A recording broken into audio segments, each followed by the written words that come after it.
2006 with both nonprofit and for-profit developers, building units, managing units, understanding what we need to do, bringing on more licensed contractors, more help for those contractors. And I think the state can partner up with organizations and make that happen. I'd like to invite you to go to my website and look at my policies and see if they line up with yours. I believe out of my competition that I have the deepest resume and understanding of multi-million-dollar budgets, of working with at the county level, the public works, the ambulance committees. I've done all of that, worked with the health department, and again, I could bring all of that down to Lansing. Thank you very much. Thank you. Thank you. Good luck. Yeah, good luck. Anyone else? Real quick, I have backfilled hopefully a resource officer position, and I will bring him to the next council meeting and introduce him. I'm excited about that. And then one of the things that Officer Strobel did recently was we had a lady in town get scammed for $30,000 out of the where they call and they say that they're the grandson and they're hurt in an accident. It's one of those common scams. The lady sent $30,000 to New York, and in connection with the postal service out there, we were able to retrieve it to her. So it wasn't really good. Strobel did the work, the postal service did the majority of the work, but the lady has her $30,000 back. So that's pretty cool. Great job. That's awesome. That is amazing. I know some people have lost over 100,000 to Petoskey. That's great you got that back. Okay. Anyone else for public comment? Once, twice, sold. All right.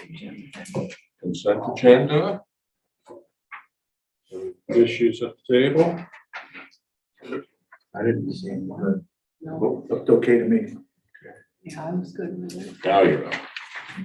I just had a comment about the cottage company snow melt system. So this precedes me on tree board. I think I was on DDA at the time though. And it looks by the satellite photograph that I sent Victor today, like maybe 3 or 4 trees came out. And I thought the arrangement would be that they would be put back in. So we have our nicely spaced trees down Main Street, and seeing that plan, apparently they're not going to be. And in driving here tonight, there just really isn't a lot of room. And I guess I just wanted to voice concern that we have, like, I don't know if that's a quarter of the block now that won't have street trees. Like, what if somebody else, paper station, says, I don't want a tree, and they take it out and say they'll buy 2 somewhere else, and then we're going to have this kind of gap-toothed streetscape downtown. So I have, since I've got here, been talking with the Mossbergs about their project, or the cottage company, and the one tree that's still there is going to be removed. They said they would replace that tree elsewhere. I looked at, DPW looked at it and said it's probably a tree that should go because it's getting big anyway. So when the scaffolding in the building goes up, it's going to interfere in it. The other 2 trees that were there in the satellite image was before the project, and they said they were going to replace them, and that's the agreement, is they would replace them elsewhere. So that was before even you were on the DDA. That agreement for those trees that were already there. So the trees Did we issues, have our tree ordinance in place at that time? No. and the project had already been approved well before, when I was here, before we had this. So the trees have been discussed, and I have emailed, and they've agreed to replace the trees elsewhere, or if the DDA, which I don't think the DDA wants, I talked to the DDA director, and I talked to Lucas, and they think that corner probably wouldn't be the best anyway to have the trees there anyway, so that they would need to be put somewhere else. I think maybe we need to talk on tree board though about, like, you know, how do we stop this from becoming a precedent and somebody else wants to take out 4 trees and then the whole streetscape gets kind of wrecked. But we do have an ordinance now, and we do have policies and procedures we've set in So going place. forward. Yeah. Okay. Any comment on the consent agenda?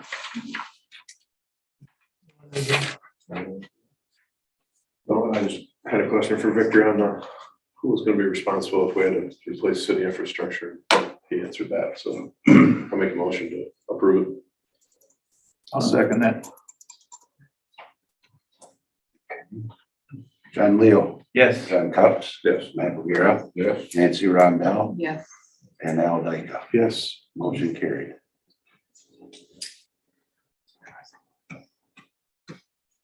Discussion items. Sorry that we don't have the packet up on the screen, so you guys can follow along. It is on the website, and this recording will be on YouTube, so. But the first item is paid parking proposal in the Headley override ballot question language.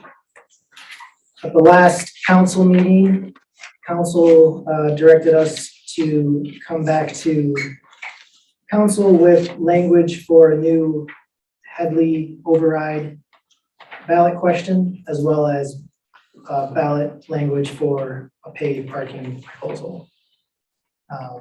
While the paid parking proposal was based on proposal B, it wasn't obviously set in stone. This is what council wants to talk about, is discuss the specifics of that parking proposal as it would be worded in the ballot language. But let's start with the Headley first. The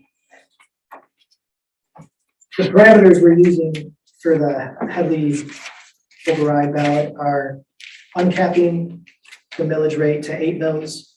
Last time we uncapped it, the request was to uncap to 15. So this would be a partial restore.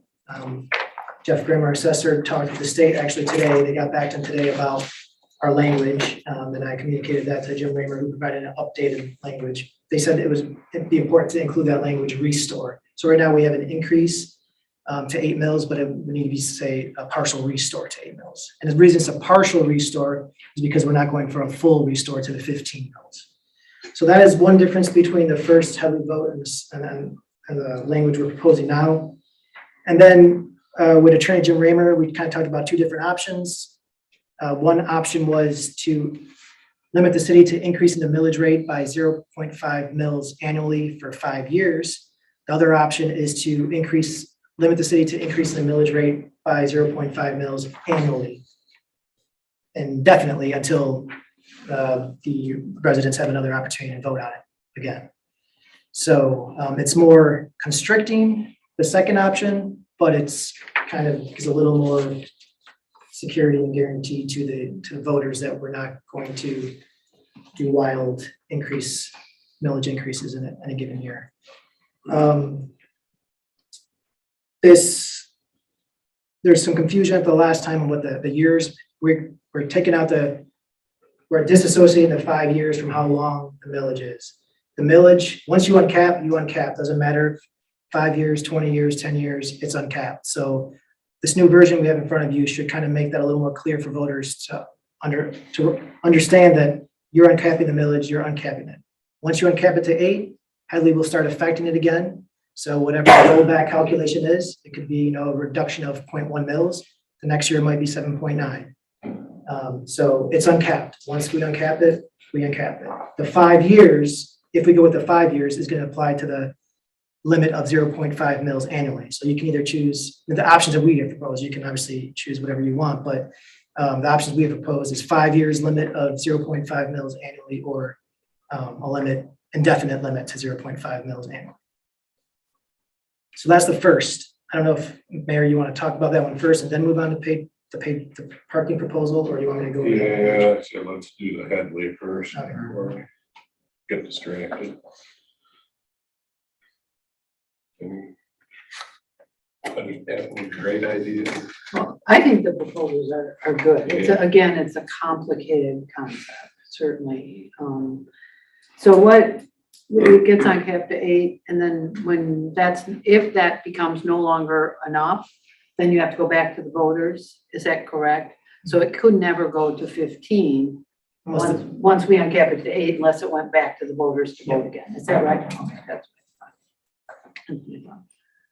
And it doesn't automatically go to 8. No. It just, we could only go as high as 8. Correct. So if the voters approve this, they're uncapping the maximum authorized millage, partial restore to 8. But if we wanted to raise a millage the next year, we could only raise it by 0.5. Right now, it's going to be about 5.6 something. So, the most we could raise it to would be 6.1 if it was determined necessary. So the $500,000 a year is a protection for the voters, that it's not going to just automatically jump to 8. In addition, any proposed increase would be predicated on the analysis of the budget for that year and justified with the budget and with discussion about the budget before it was implemented. Yes, and also any consideration if we need to save money for a project like the boardwalk or something like that. Correct. Which would be part of the budget Yeah, discussion. yeah. If we go with the 5 years and the $500,000, at the end of the 5 years, then what happens? Then the city can adjust the millage rate by more than 0.5 up to whatever the authorized maximum has rolled back to. So probably by then, probably 7.7, 7.6. If it's going the way it's going right now. There's just a nuance that I think it's important that people understand. The way we have worded it now, the way we worded it previously, there was a little different parameters, but I think we made this a little bit easier, separated the years from the millage rate, so it's in a way that it's easier to understand. Seems to me that the proposal that does it for 5 years is less restrictive to us. So we could go on a spending spree up to 7.4 or whatever the new cap is. And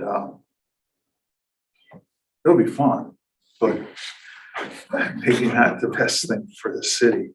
Depends on, you know, if the people trust us or not. And they've certainly made me wonder in the last couple of months how much they trust us. Some, if I would clarify, some people. Some, Some. yeah, I agree, that's fine. So,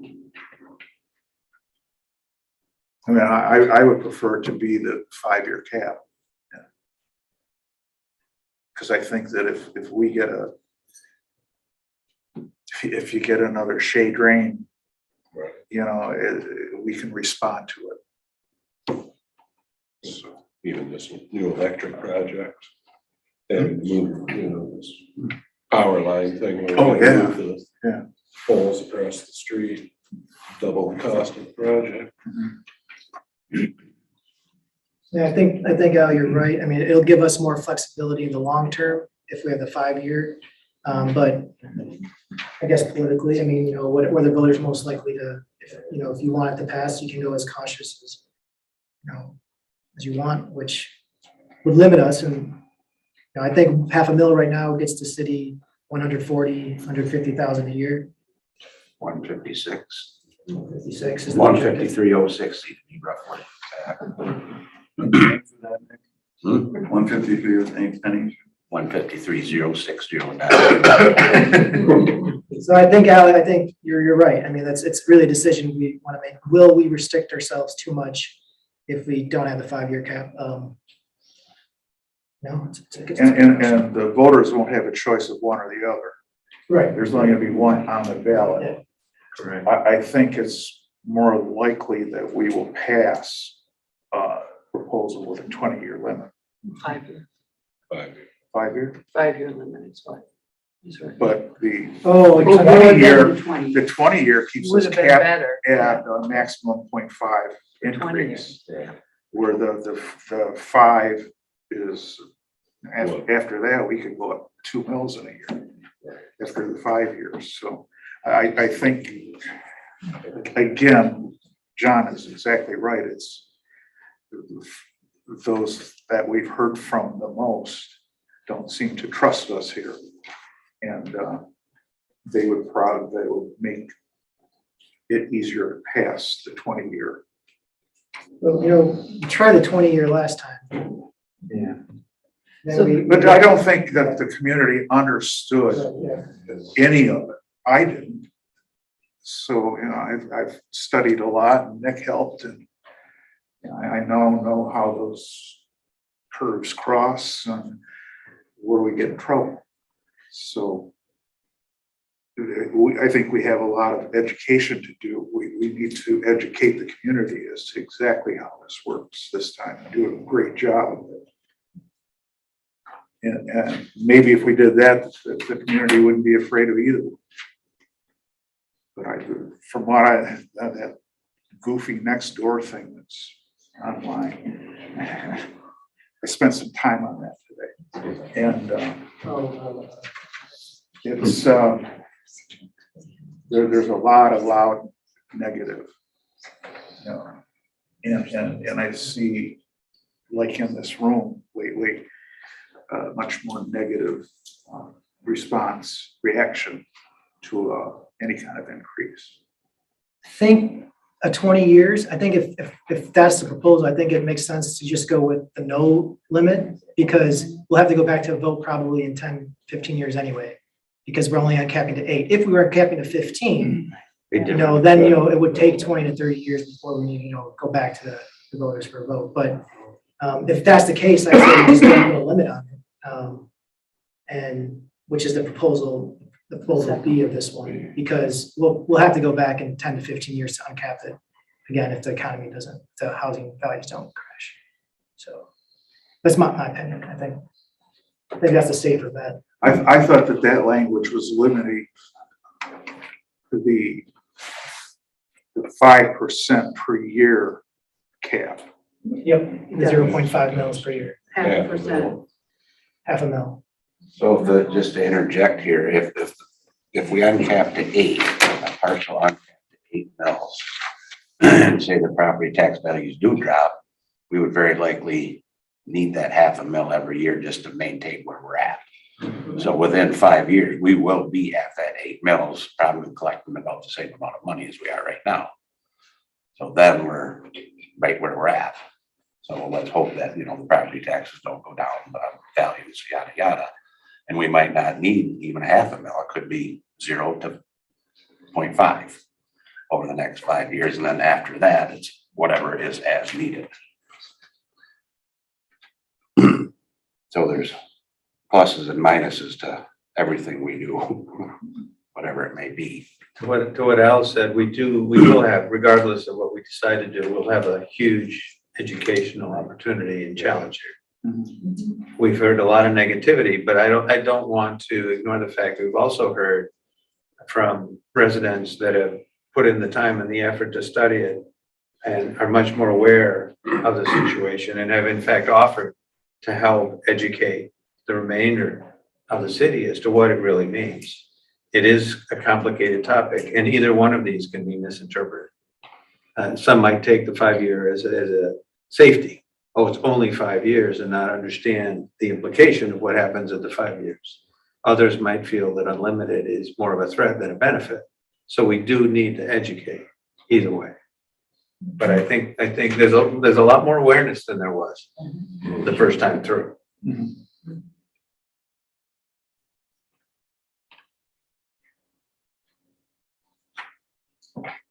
Mr. Barrett. Thank you. Bill Brown, 251 East Main.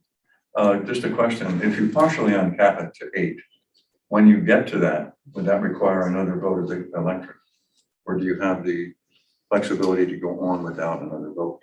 Do you want to go beyond 8? If you want to go beyond. You have to go to the electorate. You have to go back. So then, no, 8 is a stopgap. Yeah. The only reason I bring it up is, candidly, no one sitting here has the potential of being here 5 years from now.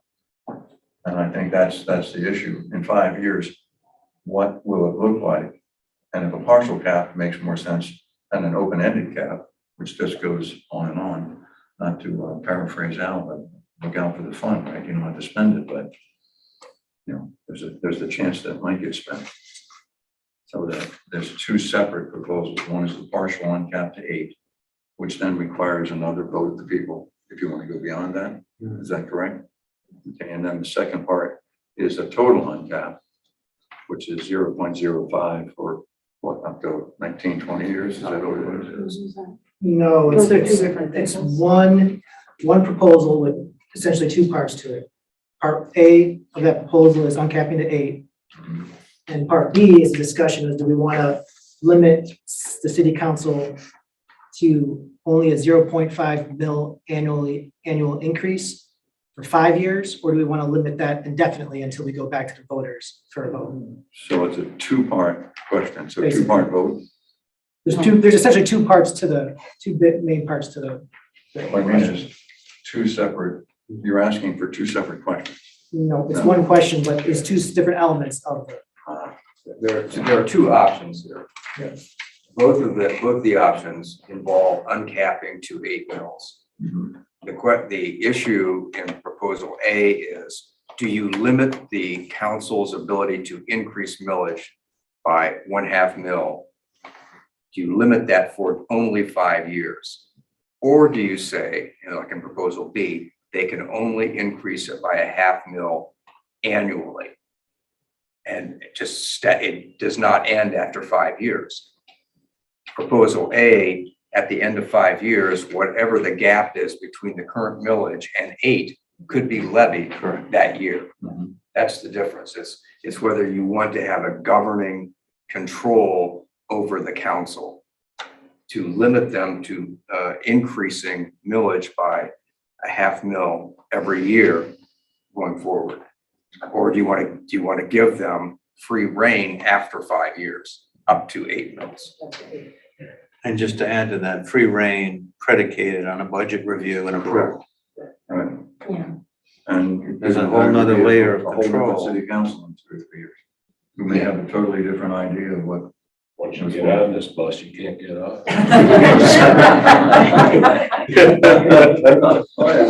Joe, been there, done that. But yeah, no, that's a good point. You know, the 5-year, we probably, some of us might still be here. I don't mean expiring, I just mean out of the council. Well, even if we don't limit it, if we, after 5 years, allow the council to raise it as high as they can, it won't be too long before they have to go back to the people possibly and raise it above 8. Right. I can't do that math in my head, but, I think within 7 or 8 years, you're probably gonna have to go back and ask again, depending on what expenses do. As to uncapped And- village again. And More- on top, yeah. Communities that are successful at this, they go back more frequently, like every 5 years, because it's easy to ask for an uncapped to, 10 or 8 or 12, something, as yeah. opposed to every 30 years asking for a huge uncapped, Right. so. Which was part of the challenge, having waited as long as we did.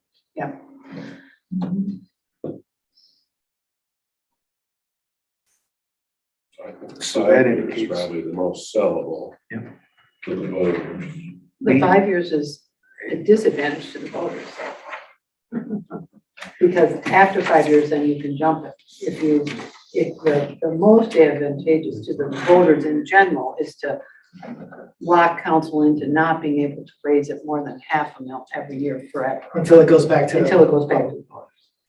So that's the more, I mean, in terms of, More restrictive. the more restrictive. Part of the challenge. It's exactly the And opposite again, of you what used it the word sounds like. jump. I'm gonna keep coming back to, you can't jump it unless it's justified by the budget and the Right. projects and the review, which is an open meeting that the public gets to participate in. But looking at it from the voters' perspective, I don't think it makes a whole lot of difference. I think if we educate people well and they understand, I don't think it's gonna make a whole lot. But it's the saleability Yeah. of the concept. I'd recommend going with the latter one with an indefinite 0.5 mil annual increase until it goes back to the voters. It's easy, it's not a big burden on the city in the sense that if we need to raise it 1/2 mil, if we need to wait 2 years for a project, because we can't raise a mill more than, 1/2 mil, that's fine, we just wait. If it's an emergency project, this costs a lot of money, we go for a bond and then we slowly raise up the millage so we pay back that bond, so it's. Makes sense. Smarter way to go. To John's point, I think a number of people have educated themselves a whole lot more about it. But I think that it's, at some point, a lot of people just don't want to know. And I think it's going to boil down to optics. Like if you see 5 years or if you see infinity on the ballot, I think you have to consider what's more likely to pass. And to me, psychologically, I think that 5 years is going to sound better. Whether it's not, I know, Nancy, it's not. Yeah, it's exactly It the doesn't make opposite. sense, but it's not true, but I mean, if we want to pass that, that might be the way to go, because I think a lot of people just aren't ever going to understand it. Maybe that's being pessimistic. So the difference in the language, I'll read it out, so it's clear here.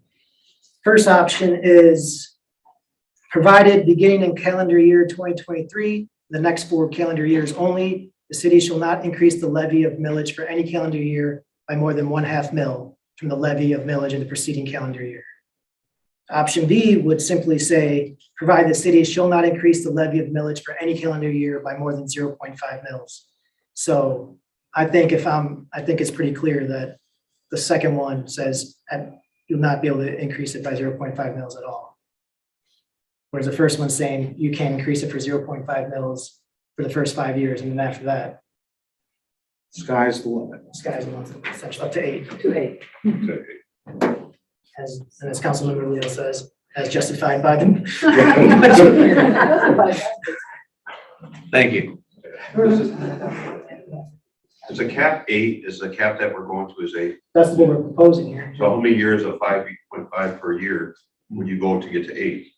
5 and But we're 6. currently at 5, right? We're at 5.6. So you got 3 years or 6 years, you'd be at 8. Yep, so.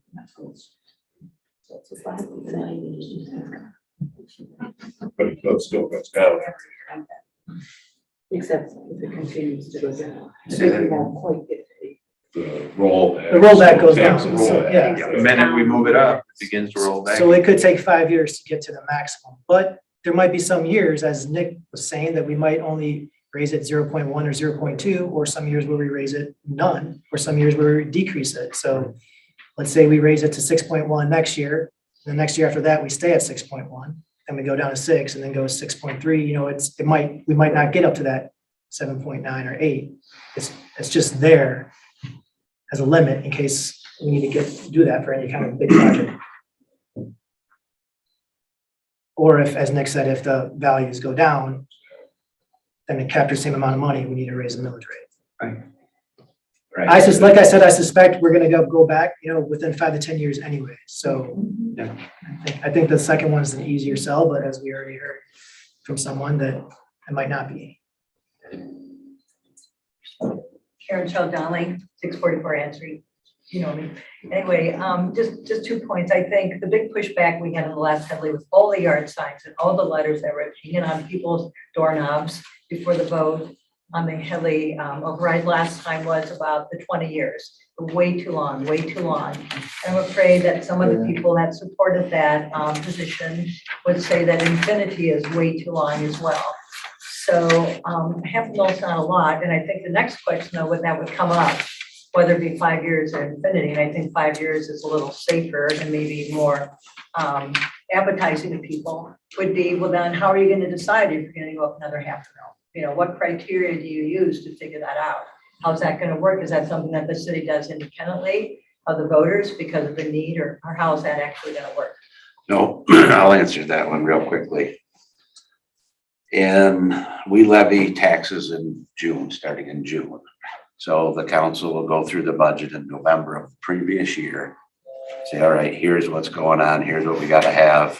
We need X amount of dollars to cover these expenditures. Okay, that's gonna take, at these current property tax values, that's going to take an additional 3.5 or 0.3 mils, or even up to the 0.5, whatever the numbers work out to be.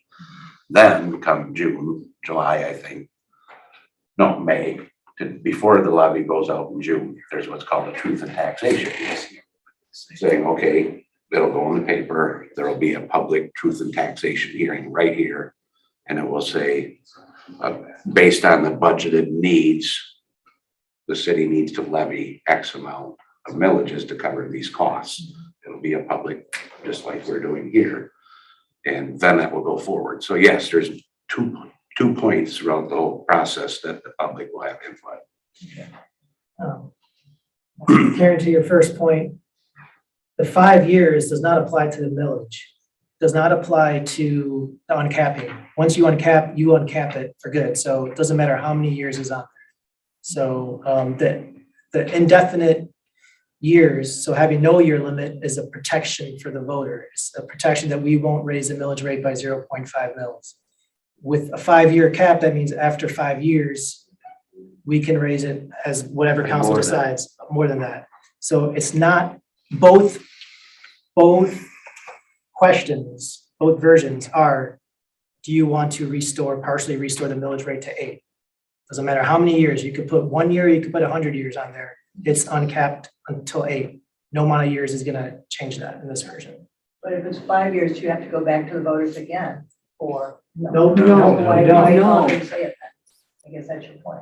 Because you put 5 years as a way, it would be, after 5 years, it'd be easier for council to raise the millage rate more than 0.5 mils annually, Without a vote of the people. without a vote of the Yeah. people. The second version, it has to go back to a vote of the people if you want to raise it by more than 0.5 mils annually. And that's, if I'm correct, if you'll excuse the 9 cents, Nick, just using the 153,060, that would be a compound per year at that number. Correct. Okay, so the short term, the 5 years, raises 918,000. For 5 years, that's the difference for 5 years. For 20 years, it's 3.6 million. Big difference. But will be exceeded by the time we get to the 20 years. We'll have already met the either well past the 8 mils. I should be so lucky to be here. Me too. I think you have a better chance than I do. Yeah, it's looking pretty shady here. That calculation is not capping at 8%. No, Yeah, no. The whole idea is that it caps at 8. At You 8. cannot go back past 8. until we go back to a vote of the people. Right. That's the only way we can change from 8 to 10 or 12. So if we put the 5-year cap on, the 5-year increase for 0.5, if we say we got to the last year and we got to year 6 and the millage rate was at 7, then we could jump it to 8. But if we did the infinity one, we could only take it to 7.5. So that's really the better protection. Now, we have to make people understand that, but that's the better protection for the voters, is to put it into infinity until we have to raise it above 8, and And that's a that's- vote thing. That's exactly part of the educational challenge Right. that we're going to It have. is, because it's the opposite of what you initially think when you read it. When you read these two, it's the opposite. It's the opposite. So that 20-year was a huge protection for the voters. It just wasn't sold that way by folks in town. So people didn't understand, because that was for 20 years to promise you're not going to take it up more than 0.5 is great. But that's over and done with. So now we're looking at 5 or indefinitely. And And this all indefinitely is the better one. for Well, the this all voters. emphasizes the need for education and the need to fact check who you're hearing your information from and how they're interpreting. I think we have to proactively do door knocking. Okay, we'll sign up then to do door knocking. Sorry. So, Just a quick interjection here. The half mil thing it's a protection for the voters. There is the flip side of that for city operations. right. So that'll raise the 153,060 at 0.09 for Bill, which equates to less than 3% drop in taxable values. Will make that go away immediately. That side of it. So from the city's operation, the 5-year is certainly better. The half a mil period is a gamble for the Right. city, because if it goes down less than 3%, if our taxable values go down that much, we lost that 153 grand and we're back to where we're at now. However, we're still making steps in the right direction, no matter what way we go here. Should that happen, that's when the city would have to go back to the voters. And we'll see, yeah, that's when I would no longer probably be here. I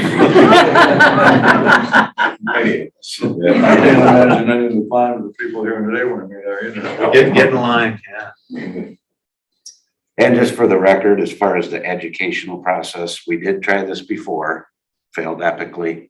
That's okay. Now people are paying attention to what's happening. And I have read and heard and had conversations with people that are influencing people in the community that are 100% not understanding what they're talking about. Right. No names, no nothing, but there's been maybe 3 people in this whole city that have come and asked me questions. Everybody else is speculating. So keep that in mind as you're working your way through people in the Do you have office community. hours? Pardon? He said, do you have office hours? Yes, pretty much whatever you need to come in. No, because I think that that's actually, as much as I joke, I think that's actually very important for people to understand that they can come to you. I would prefer they did. Right, exactly, but I don't know that the community understands that they really can come ask you. And it's, for what you are presenting, it's black and white, because you're presenting exact facts. There's no conjecture. And I don't think people really understand that they can come to City Hall They should. I mean, I'm either related or know 90% of the people in this town, so they should know better than that. but There it is. Lisa Moxco Watson, is there a simpler way to present this so that the average man out there can understand it? Because this is like Chinese, you know? It's- But phonics does not work here. I tried, trust me. It's very complicated. It is. If you can maybe verbalize it differently. Nothing else. Just a suggestion. Yeah, no. We've tried and it is very, very complicated to try to figure out how it works. Yes. And we tried to, for better lack of a better term, dumb it down. I have to really focus on it to make it work in my brain. So I understand where people are confused, but please just come in, come in, send an email, parachute in, whatever you gotta do to get here before you take information that's not factual. Jim has a suggestion. I mean, a very simple way to deal with this, rather than trying to put the, this governance thing on it, just say, can you should we increase restore the millage to 8 mills, period. That's the only issue they have to vote on. That's simple. People, and there's no question. I mean, then you're subject to putting whatever you feel you need, you present in the budget and you have a public hearing and you levy up to 8 mills. Would that be all at one time or in level? This is the question. Do you want to complicate it by putting this governance provision in? I'm just asking that specifically because in the original documents that were out there, you use the term an average of $50 per owner. If you go from where we are to 8, it's $300 per owner, which is quite onerous on some families within the city. Well, that's the reason we put the governance provisions in there. But I think what you're saying, Jim, is if we just restore it to 8, that doesn't mean we would immediately go to 8. Doesn't mean we can. It means we can. But it would, we can't just say, that's what we're If going the to budget cycle and the Right. public review of the budget and public truth and taxation, if all that lines up, then we need it. Right. But it does not mean that we would immediately go to 8, which is another misinterpretation that could easily occur. But to your point, it would be a whole lot simpler. It's obviously very confusing to people. I mean, we're sitting here in this room and everybody has a different understanding of it. It's complicated. Adding this limitation, this control provision, even though it benefits the voter as Nancy gets it, it is confusing to people. And they don't get it. And I think it's, I'm just talking. I mean, if you want something simple that people will understand, and everybody will understand it, they're increasing the potential for the city to increase millage up to 8 mills. Not saying they will, but they could. And then our whole issue of lack of trust comes in though. That makes me a little nervous to put that out there. I agree with you, Jim. And our education, I mean, we can, I think when you're talking about educating in simple terms, I mean, of course, there's the ballot language, then there's the education materials that we will put out for this. And really the educational material will be really, it'll be, there'll be graphs, charts, whatever, but it's gonna be really one simple message. Uncapped at 8, 0.5 mil annual limit. That's what this is. That's And 2 sentences is what is gonna be the education. I like that. But you can't, but the state requires language that we have to have in our ballot language. I mean, it's just, you have to have terms like partially restore, Yep. charter authorized maximum, et cetera, et cetera. We have to have that language in there. But when we say it to the people, it'll just be those 2 sentences. Really, that's what it comes down to. really good. Is there a reason we're talking about half a mil as opposed to a mil? Again, just 1 mil, it's simpler than half a mil. Well, half a mil just seemed as, again, the bigger protection that also gave us some flexibility and to Right. meet our budget needs, because we were facing about a $130,000. Okay, so that's where it came from. That's what I was asking. Half a mil would cover that.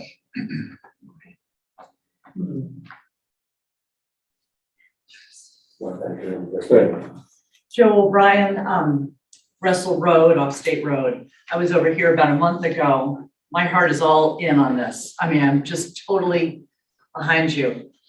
I remember a Hartford insurance commercial where an insurance agent comes in and talks to a prospective client and was speaking something short of Portuguese.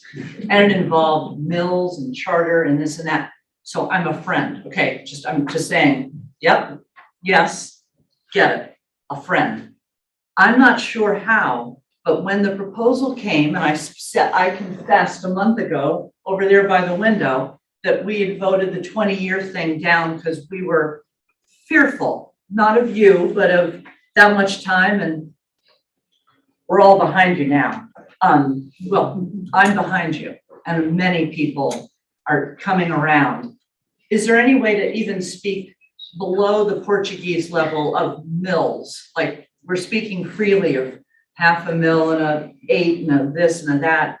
If we went to Bar Harbor tonight, or we traveled up, wherever, I'm not convinced, and I went to an Ivy League school, I'll tell you, I'm not entirely sure what that equals.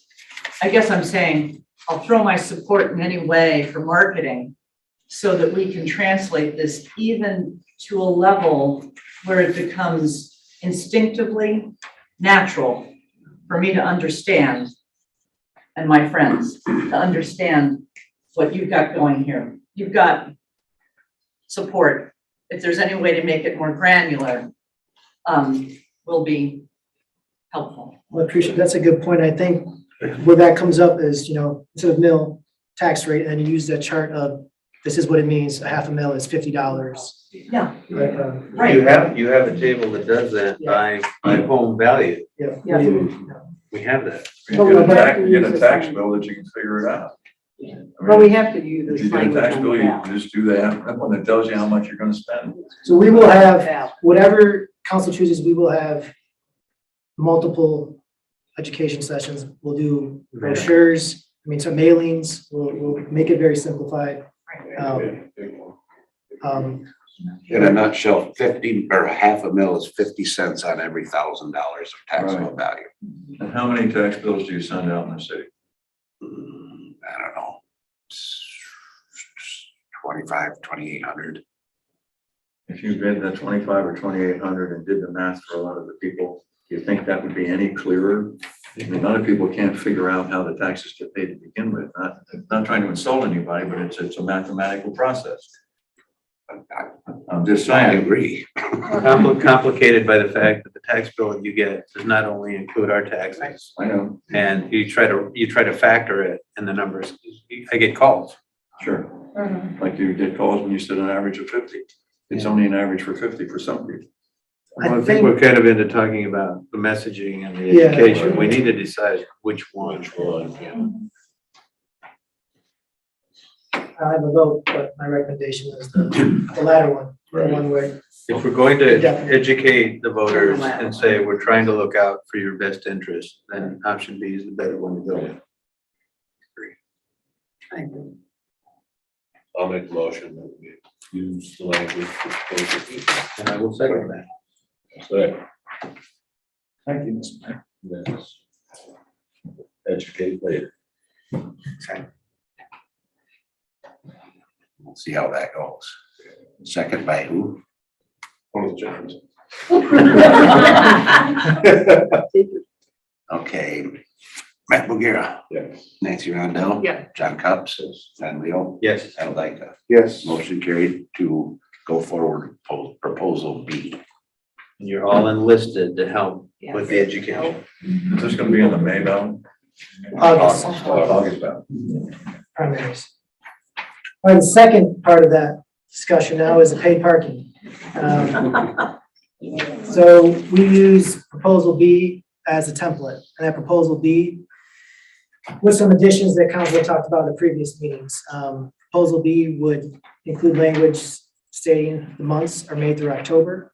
And these are all items that council can discuss now, of course. But what we have right now is the months are May through October. Days are Monday through Saturday, no Sundays, no holidays. 9 a.m. to 7 p.m., time hour limit of 3 hours. The mechanism is annual permits or hourly parking through mobile app. The ballot language we proposed was no kiosks, but that's something that council members have talked about, potentially having some kiosks and lots. The cost would be 2 free permits for property owners in town or per tax parcel, a $150 permit for any additional permit associated with a tax parcel, or for people who are out of town that want to purchase a seasonal parking permit, or $1 an hour for those who just want to pay via mobile app. The paid parking zone essentially would be downtown as described in the language in the map that we have provided. There would be exception for boaters, and that's only because the boaters already pay for their parking at the Harbor Master lot with their seasonal slip. Or if they're a transient boater, they can already purchase a pass for $5. We're recommending increasing that to $10 for a daily pass. The hourly rate of $1 per hour could be modified by resolution, but all other aspects of this plan would have to be modified by a change to an ordinance. Because this would be essentially approving an ordinance, saying that no individuals shall park in the downtown area, except if they have a permit or if they pay. So really what we need to discuss with parking is that what terms do you want in that language? The months, the times, the locations, etc. John, I know you had emailed me a couple. Yeah, my 2 things with that was, I think the beach needs to be monitored. And I think we need to have kiosks. If we're gonna do it, I think we need to have kiosks in our parking lots. But I definitely think the beach area needs to be I agree. monitored. It That should can't be extend free. down past the beach. That's where we need to rotate people. And I have a question on those. Why are we not doing the depot parking lot or the lot behind the New York? So what we determined was we needed some lots for people to park for free, that employees and stuff. And that's why we didn't do the beach. That's why we didn't do the depot. That's why we didn't, originally we didn't do the Spring Street lots, and council added those on. We do need some free parking spaces for those who want to park for free, and that's why. If we push it down to the beach, we're talking about up to that point is paid parking, and then you have free The problem is if parking. we don't do something at the beach, then everybody's gonna park there, and then anybody wants to go to the beach, can't go to the beach. They're gonna have to walk miles. So. I mean, rather but the employees park that is. on Third Street, and Traverse Street. That is the issue with all paid parking, is it has to end somewhere, so it's gonna end somewhere. So you can include the lots, but you're just gonna reduce the number of free lots that are within, free spaces that are within walking distance of downtown. Right now, it's at 225. If you add all the way up to the beach, depot, New York lot, you're probably bringing that down to 150. We could take the Spring Street We could just out of there. switch something. I think the beach is pretty important. Yeah. I think we're going to find that people that want to go to the beach aren't gonna have any place to park. Whereas if we've got a 3-hour limit there and it rotates through, I think the beach is pretty important to do myself. Yeah.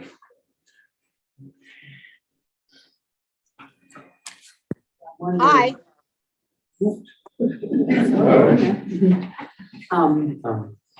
Hi, can you hear me? Hold on, Betsy, the council's talking right now. I'd like to have a rebuke on this if I can. When it's the public's turn, you'll get your chance. Thank you. So that's just I just wonder why we picked those ones. I understand we need free parking for employees. I get that, of course. So I wonder if there's Well, something. it's also because those, I mean, most of them are in, right now, Kyle, correct me if I'm wrong, the depot lot are they? It's not time. It's not timed, that's why. So we chose the ones that are currently timed. Oh, okay. So especially for employees, I mean, that, which is a concern with. Employees and people who live downtown. Just And thinking of like a beach, and currently we have a lot of people park at the beach that work downtown. And the one thing we gotta try to equate is how many spots are we gonna have available for the workers in general? Like, let's say we push the limits out so far, you take all the businesses, let's say there's two employees per business, the restaurants have 5, and we only have X amount of parking spots available for them to park for free besides going up above. I'm just throwing it out there because there's not that many spots on Main Street west of where we currently park, and there's not that many spots on 3rd Street going east of Gardner Street. So if you take those spots, and you look at how many spots we're actually gonna have available for employees to park, it's a concern I think everybody needs to think about, because we're not gonna have enough spots for those. If we push them out, that's great, but we still need spots for them to park. And we might not have enough spots for them to park. I don't know what the answer is. It's something to think about. How many spots are at the beach? You know, right, do you know? Because my guess would be 20, maybe 20 along the beach and probably along the other side, probably, that's a guess. And probably another 5 to 10 along that Bay Street on the On north the other side. side. Is this one of the spring lots about that size? So we could have a lot The there. Spring that- Street lot, I think above like the brick building there, I think it's 15 or 18 spots in there. Okay. But if you think about how many employees we have downtown on a given day, it's like, we need a spot. I don't care if it's free or not free, but I know I'm not buying for the church, but I know what's gonna happen is the church lot's gonna fill up Mhm. and they're gonna have an issue. Uh-huh. I think most of the employees will buy one of those $150 passes, I would agree. and they'll just be parked where they always park in their favorite spots on Main Street. The only problem is they can only park 3 hours a day. I know the game. I know. They're all the game. That already exists today. Yeah, Yeah. Correct. The only thing is with the pass, they're limited to 3 hours a day, right? As it currently stands, what I'm talking, they can park for 3 hours, they drive around the block, they can park for another 3 hours, they drive around the block. Inevitably, they park all day. They just have to move their car. We're under this system, is that right? Under this system, Well, this system, if they have the pass, it depends on how frequent you guys are monitoring. monitoring it, yeah. but they're limited to 3 hours a day, not 3 hours move your car, 3 hours move your car. They have to do that right now currently. Yeah, they have to do that. But under the new system, that wouldn't work. Well, they could do it. I mean, it's unless, you know, the cops are out there 24/7, which they're not. They're gonna go a few times a day. So I don't see the hour limit being as big of a problem as just, I don't know. I don't think everyone's gonna wanna buy $150. I mean, I don't know. I think there's, costs are going up for people. I hate to say this, but if you take 15 tickets at $10 a ticket, that's your $150 a year. To be realistic. Well, and employee parking was one of the recurring themes in talking to businesses downtown.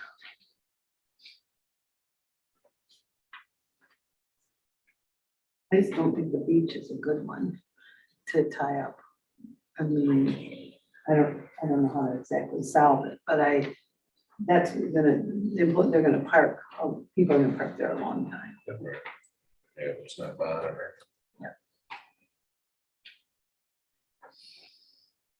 I'd rather see it on Main Street or 3rd Street. Yeah. Parked at Yeah. the beach all day. Yeah. Park somewhere. Just, can you guys speak up a little bit Sure. better or speak this way? Sometimes it's hard to hear. Sure. All right. Sorry, yep. Thank you. Nancy, did you have more on your list? Well, I have lots on my list, but these were just thoughts. I know we've talked about May to October, and that was our initial months when we weren't talking about passes for folks. And I wonder if we should look at year round, because we are gonna lose some revenue by doing passes. Just a thought. Again, employees becoming a consideration was that one. Also Sundays, I would like to have us take a look at monitoring on Sundays, but not until noon. I certainly understand the issues with the folks downtown at the Methodist Church, because that's really the only one I think that it's going to affect downtown. The Catholic Church has a huge parking lot, and in front of the church, that's free parking. So that's not, that won't, the Baptist church isn't in the CBD. It's way down the street. And St. John's, which I'm assuming is the other church that the minister was talking about from the, a number of those folks walk, and a lot of that isn't paid parking in that area either. So it's really the Methodist church. And right behind the church is free parking, and they do have a small lot. There's only like 10 spaces in that lot. I counted them. I think there are 11 actually. But if we started it at noon, we would capture some of that revenue from our weekenders. So I think that's something we should think about. I think we should think about the hours. I don't have a huge preference, but maybe 10 to 8, because we have a lot of folks that run down to the coffee shops in the morning. You know, when I come through on my way to work at 8 o'clock, there's a fair number of cars that are down there for 15 minutes, half an hour at the coffee shops. And that would give them the way to do that. I also believe we should have some kiosks in the parking lots, and maybe 1 or 2 on Main Street. I don't know. I know that's a button. Yes, I know that, but I think we need a few in town for people that don't use apps or don't want to use the app as a way of parking. Those are really mine. Those are the ones that I just am thinking about. I had half a day on Sunday on my list. Yeah. I had some number of kiosks probably in the parking lots. I would avoid Main Street. Okay. But if we're gonna do the beach, one at the beach and one in a couple of the parking lots. That, you know, minimize the investment, but have them available if they're needed. Yeah. And based on the feedback from employers about employees, and I think I mentioned this before, some form of program to allow employers to buy discounted passes if they choose to, so that they can manage their employees, rather than going directly to the employees. Let the employers decide how they want to manage. That's what I have. $150 pass, anyone could, I mean, I could buy 10 of You could them buy for as my many. employees. There's no limit on this. I think getting into a discount for employers would be kind of convoluted when you're not giving a discount to other property owners. I think. Well, it's a We're different giving- population. I see your point. It is a different population though, and I'm concerned about not being business friendly. What we did in St. John's is we gave for the more you purchase, the cheaper you got per permit. Okay. So And that could then apply to anybody. we had business owners that would come in, and if you bought 10, instead of being like $50 a piece, they were $40 a piece, for example. So we had businesses come in for like, for example, you come in and you buy 10 permits for all your employees and you got a discount. It's a way of addressing it, Nice but compromise. it's not carving out. Question for Kyle. Currently you have surveillance for parking 6 days a week, is that correct? 7 days a week. 7 days a week. Correct. So by adding parking, even on the spots where it says Sundays and holidays exempt?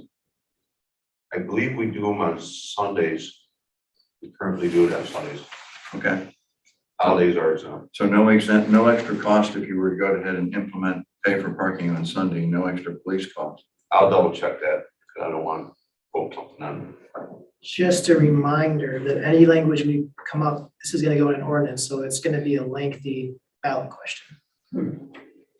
It's already lengthy, and so the more we add, I'm just saying, just think about that. I have a question too. How does Ford Park enter into this? I couldn't get a clear picture. What happens at Ford Park? Is it paid parking or is it? It's 4 hours in the if you don't have a trailer, it's 4 hours. And is that going to be paid then, now? We're gonna have to figure, currently, we chalk them, or we won't be able to chalk them, but we monitor the non-trailer spots. The trailer spots are permitted, you have to purchase at launch. Okay. I just wasn't sure when I looked at the map, how we were, We what we were doing with that. our revenue in Ford Park it's revenue, but increased immensely over the last 2 years at Ford Park. The amount of tickets we wrote down there in the last couple of years has increased drastically.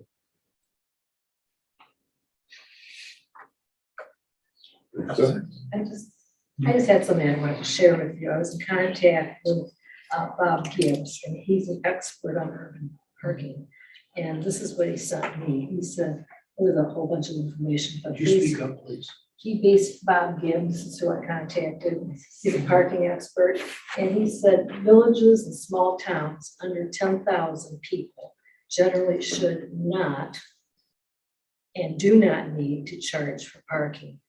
Harbor's parking shortage is only for a few weeks, roughly 6 weeks, and not really an issue worth addressing. Harbor Springs really has no real planning issues, and they need to make some up to give them something to do. That's harsh. It is. I'm sharing it with Yeah, obviously hasn't been here the last couple of years. There are some concerns about, for employees, a 3-hour limit has been an issue for employees. So there's been that question posed, whether or not 3 hours, we can, if we're doing paid parking, can we extend that? Or 5 or longer? So that question has been brought up. Are the free spaces, they're not 3 hours though, right? If they're parked in a free space, If they're in a free space, there'd be no time limit there's on no it. time. So that's an option. Could we make some lots long-term parking? Yes, it just makes it, we already have, it just makes it more convoluted to, we could, you can propose what you want Right. in the ballot. I'm curious if there's really been a lot of due diligence on this kind of the new discussion on free parking for city residents and selling permits to out of city people. Do we know how many permits we think we're actually going to sell? Do we really know what the front loaded costs are with, if we're going to get kiosks, how much is that? 20, 30, 40, $50,000. How much is it going to cost the city in terms of administrative time to sell the permits to people? How's that going to work? Does that mean, another half person to do all that? Why is it we're going to put it out for a vote? Is that something we're required to do? Because I think city residents, if it's free, why would they say no? The other question I had is, the adjoining townships, I know they're already sharing monies with us to cover some of the parks expenses and the select bill, et cetera. But would they be happier not paying for parking permits and maybe paying a little bit more and to the city to cover some of our costs that they've already been paying for, though I don't think a lot of them know they're paying for that. Not right on their tax bill, but it's something that the townships do write checks to us for. So I just feel like, I don't really, maybe I've missed it and I apologize if I missed what the bottom line net, revenue generated would be after all those upfront costs, but I was curious if you know that already, and maybe you do, and I apologize if I missed along the way. The only thing we don't know is how many permits we would sell. If we don't sell permits, then those people, if we sell fewer permits, presumably those people are paying more hourly. They're paying the hourly rate, either via kiosk or the mobile payment system. And conservatively, the estimate is going to stay the same. Conservatively, probably around $150,000. If we're giving out the free permits, it's still probably going to be $150,000 to $300,000 based on the hourly rates. Upfront costs, we have those. If you have kiosks, it's about $10,000 per kiosk. Administrative, we won't need any new staff. It's actually easier on the police to do the monitoring because they just pull up they just type in a license plate number. It's easier than what they do right now. We have the administrative staff between the police department and between staff here to do the permits, because really it's just taking their information and just typing it in the system is all it is. So the cost, we've already talked about the cost a few times ago. The costs are really, for the permit system, is a $10,000 annual permit system. And then there's a credit card fee processing cost. So yeah, we've talked about all these costs. The unknown really is how many people are going to use the permits versus pay hourly. So.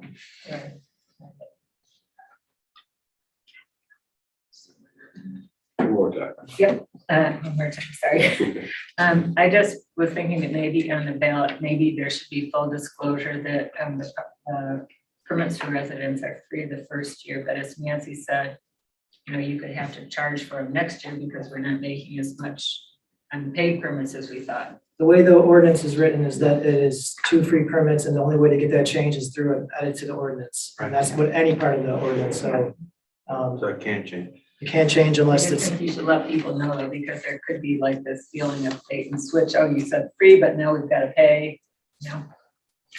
We have hard feelings over that. Hello, it's Betsy Saul. Can I chat, please?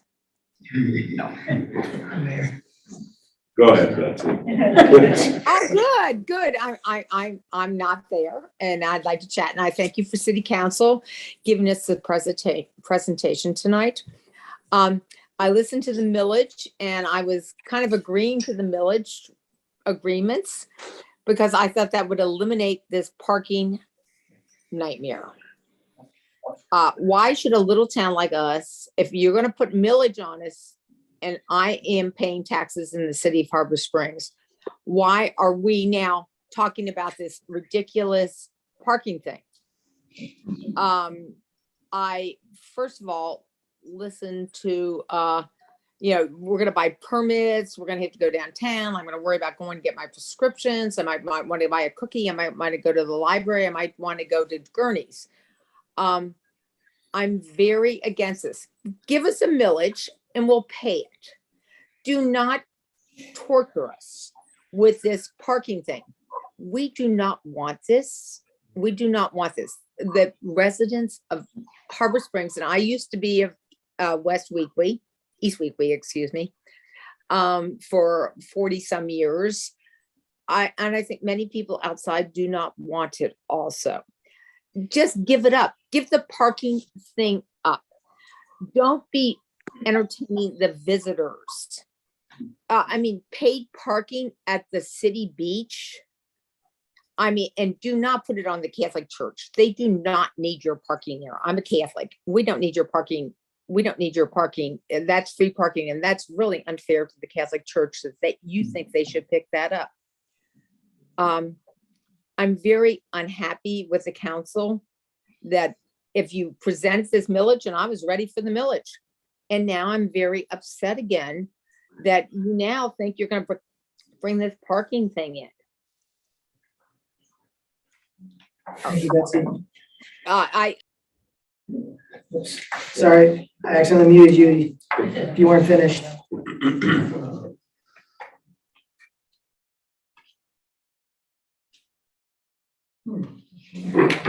Mayor, just to clarify, we do not do parking on Sundays. Yeah, okay. So to do parking on Sundays, how much of an additional cost might it be? For us, not much. They're already there. But they're not checking parking, yes, they're already there, but they have to do something in addition to what they're already doing. I can't imagine they're just sitting there doing nothing. Oh, I'm so sorry.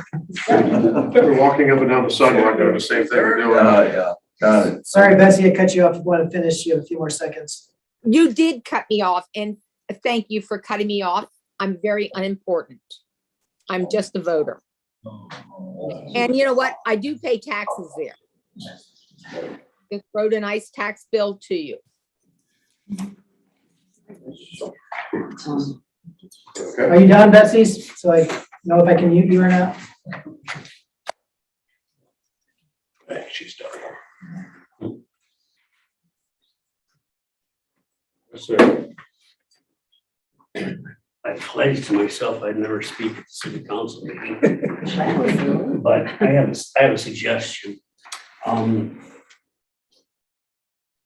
First off, minimize the number of passes. That's just gonna be too convoluted over time, different types of passes, and somebody's gonna want a special one or something. And put your meters wherever there's a spot downtown, including the beach, including Depot, across the street from there, wherever. Meters everywhere, okay? No special things for employers, employees. A big area back here that doesn't get used all the time. If we get the employers from downtown to chip in a 15 passenger van and coordinate when they have employees coming in and going home and transport them and have them parked back here for a quarter of what they would pay if they were parking downtown. Okay, so then you've got all those cars that are not gonna be taking up spots at the beach or wherever. And you can fit in more tourists, resort people, and people that wanna come down from the city. The thing about the passes that kills me is if I'm coming down for coffee at Turkey's and I've got a pass, the pass doesn't guarantee me to park in front of Turkey's. I may have to park down on Traverse to get a spot. So, you know, it's not that much more convenient to have a permit. It's just a convenience, so you can get around the kiosk and stuff. But if you run the shuttle, it will work. It takes time for people to get used to it and to understand it. But if it's organized properly, if you get all the employers, not just some of them, but all the employers to work with it, it'll work. When McLaren first took over the hospital, they started doing big renovations on their air handling system, and that cut out a lot of parking spots. They started having minor problems with parking, but as they grew and grew, they took into parking areas or shut them down, and parking became more and more of a problem. I was talking with them and said, you need to have buses, shuttles coming from some of your other areas, like behind the old road commission building and stuff like that. And they just poo-pooed that. And now they got about 4 vans that they're running from those back areas. Buses the size of the buses that Friendship Center and Straits Regional have, you know. So they finally realized that that's what they had to do because they were expanding so far. So that's my recommendation. You know, it's just a thought, but it would free up a lot of spots downtown, having employees parking back here and shuttling them. And, you know, it will really be easier for the employees because they know what time they have to be there. They know they're getting a ride right to work. They don't have to drive around to try to find a space to park in. You know, even if they have a favorite spot with the paid parking, those are up for grabs, every one of them. And so they may get full. Time's up. Okay. I didn't know it was public comment time. Nobody mentioned it, so I was waiting for everybody else. 3 minutes. Thank you. All right, thanks, man. Is there anyone else on Zoom? This is your time to speak. There's no one on Zoom. You're up here. Joe O'Brien, the folks I talk with have energy behind Headley. Put as much energy as you want into this proposal for metered parking. My concern and those that I speak with, is that this will become the metered parking will become gamification. It'll become a game. It'll become something that is petty, where people are thinking about all the ways to move in and out and trade, and little turf wars will occur. The town is too good. And I will just say that our police force is extraordinary. I challenge anyone to tell me that our rescue, our police force aren't superb. I would hate to have them bend a knee to looking for this kind of gamification and turf war concerns for a town that's this elegant. We are in love with this town and we believe and trust in you. And we thank you for listening to us.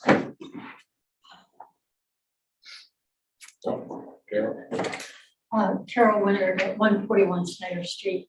I just would think people need to be reminded that the Headley Amendment was defeated 2-1 last go around. So I think that's the reason why we've got the paid parking option on the table as well, because we have to generate revenue somewhere. And if the Headley Amendment override is turned down, then at least we've got the option out there for paid parking. Thank you, Carol. I think that's a good reminder to people who spoke, like Betsy and others as well, that both of these are voters' choices. Right. Is what was the proposal here. So if you're against it, vote no. If you're for it, vote yes. But if they vote yes. And the Good city will question. have some money. But then the income from the paid parking would offset expenses and reduce the need for millage increase. It's also revenue, it's diversification. It's not just coming from property taxes. And it's coming from our transient visitors during the summer. So they're just contributing towards the expense of running the city. So there are reasons for it, and I'm sure that there are reasons against it. We need to make sure that the city has the revenue that it needs to operate. If millage passes though, do you think we would still absolutely have to do paid parking? The way it's proposed right now is that it's an ordinance. If the paid parking proposal passes, it's an ordinance, it'll be on the record, on the books. I think it's for a minimum of 1 year. And then council can go back and edit the ordinance if they want. So, yes, if paid parking passes, it's on the books as an ordinance. Is the plan to have these on the ballot at the same time, the question about the paid parking and the Headley? So that a city resident who would get parking for free, why would they vote to pass the Headley? You know, if the paid parking is gonna be paid for by other people, then maybe some people would believe that would give the city enough money to do what they need to do, and the Headley might fail if you have them on the same ballot. I would just be a little concerned about that. Well, I think if you look at the numbers of what the potential for what the paid parking would bring, and obviously until we do it, we don't know for sure, but say 200,000, just to be optimistic. And you look at what it costs to put a boardwalk in, or you look at what it costs to put an electric station in, or a lot of other things. If people pay attention to the numbers, one or the other is not going to solve it. I mean, maybe if paid parking came in and we ran it for a year or two, we still are, I think, going to have to ask for Headley or something. That's neither one by themselves is going to be enough, I don't think. Plus, again, we're talking about diversifying the revenue stream so that, you know, depending what happens, and none of us know what's going to happen, we've got some backup. So, you know, if they both pass, for me, that would be great. We don't have to take the Headley up. That's our option. We cannot raise it. If the council decides we don't need the money, we don't have to raise it. So I think it's what gives us the most flexibility. My concern is that when they're both on the same ballot, it may come across as an either or for a voter. And I'm afraid that, you know, the Headley's going to be the one that would lose because, you know, people will say, well, I don't want to pay another $500,000 and it's free parking, so I'll vote for that. You know, that's the only concern I have about having them on the ballot. I think it's understand the rationale for it. I think it's education again, Karen, saying to people, you know, just because one comes in doesn't mean we're not going to need the other. I will never promise someone that if we have paid parking that their taxes won't go up. I can't do that. I don't know that. I can say that if paid parking does go in, the chance of your taxes going up less would be greater because I'm going to have this other revenue stream. But this puts it to the voters. I mean, it says, tell us what you want to do. You know, tell us what you want in your city to have happen. You're right, it will take a lot of education. It will, yeah. And people have to be willing to listen. We do have one comment on Zoom, a hand up. It's Susan Hitz. So Susan, if you want to go. Hi, this is Pastor Susan Hitz from the United Methodist Church. I was listening to your discussion regarding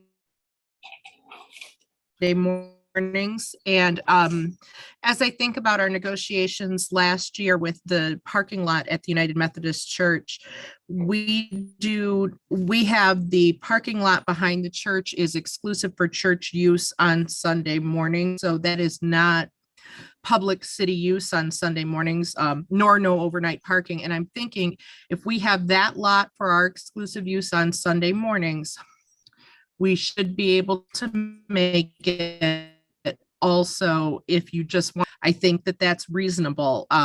That's probably not a popular thing for me to say, but since I'm only speaking to the narrow scope of Sunday morning, I do believe that that is doable for our church as you're considering to move forward on that. Just because part of my job is being honest, I'll throw that out there. I do believe it's doable for the United Methodist Church. Thank you.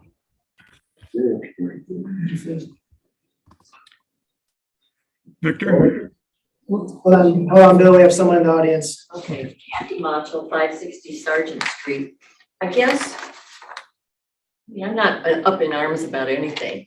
I was in favor of Headley and I still am, but my impression when we were voting last fall was that that was the option. We weren't even thinking about diversification. And now it's like, okay, we're gonna try for everything.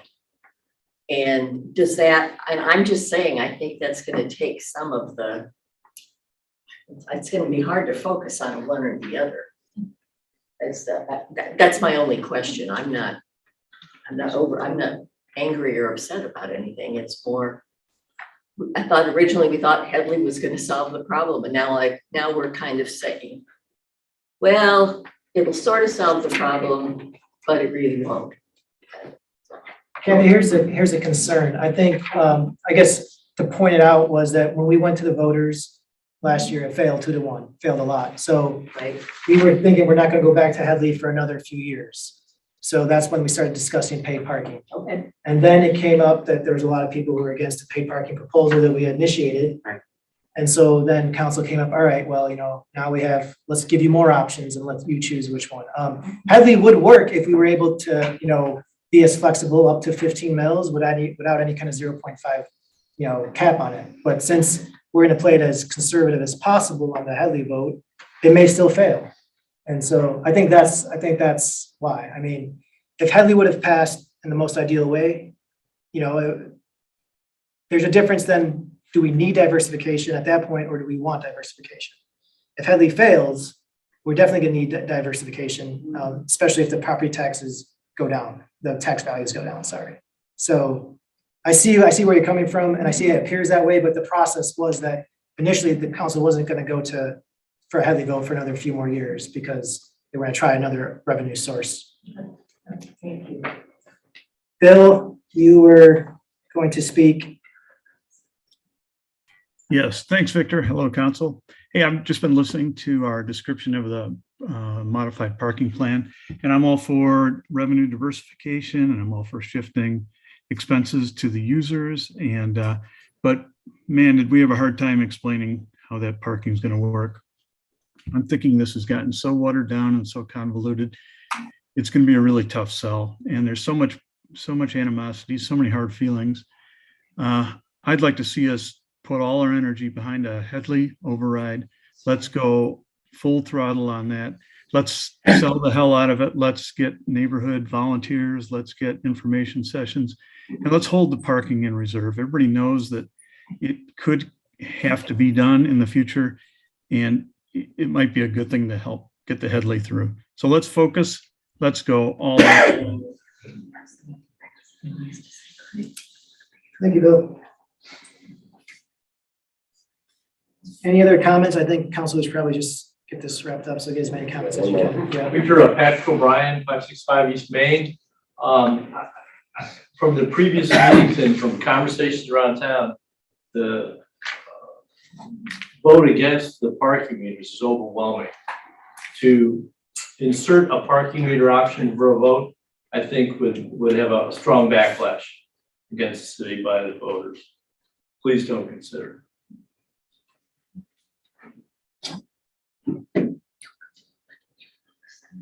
I have to say this. We were asked to put it to the voters. Right. A few meetings ago, that was all the pushback we got. People sitting out there very angry at council and saying, let the voters decide. And that was loud and clear in this room, very loud and clear. And so now we're saying this is what we want to do. And now we're hearing the opposite. And I guess I still think it should go to the voters, and I think parking should be on it. And I think we should look at Headley at the same time with a lot of education on both fronts and let the people decide. That's what they told us they wanted to do. And And now we're hearing the opposite from a different set of people, but we're hearing the opposite now. So I don't quite understand, I guess. I think we just need to make a choice. Right. Well, so we take the parking off the ballot, and if Headley doesn't pass. Then we cut a lot of programs in the fall, and we got pushback on that. No, then we just implement parking. Then we just implement parking. We don't have to put it to a public vote. Yeah, we don't have to. put it to a vote. If they don't pass Headley, we just do parking. Do parking, it's off rate. I mean, I don't want to, well, I agree. We've come full circle. Show hands. what's that? We've come full circle. Yeah. Our original plan was to generate revenue by doing like, parking. and we it's, got it's some a, I pushback. mean, they wanted it to go to the vote, now they don't, now they don't wanna vote. But we're truly hearing from the But who, okay, but who's they? Yeah. I have talked to voters who, once they understand the options, say, I think it is fair and just that visitors to town help defray the cost of running the town. Yeah. And I've talked to voters who are on fixed incomes that the millage increase, an opportunity to defray a millage increase is really important. Yeah. So let's be careful with they, whoever they is. On any given day, they is more vocal on one side of the equation than on the other. Right. I think we should put parking on the ballot. I think we should educate people on it. We should then live with the decision that the voters make and move on. I agree. I don't want to take, I mean, I understand that's an option and my mind was kind of going, we always have the option to just do it anyway. Right. That's not what we heard. And I think this is visible enough, emotional enough, and important enough for the city. Let's let the voters decide. And then based on what the voters decide, this council or whatever council is sitting up here 1, 2, or 3 years from now, we'll just have to deal with the voters, what the voters want.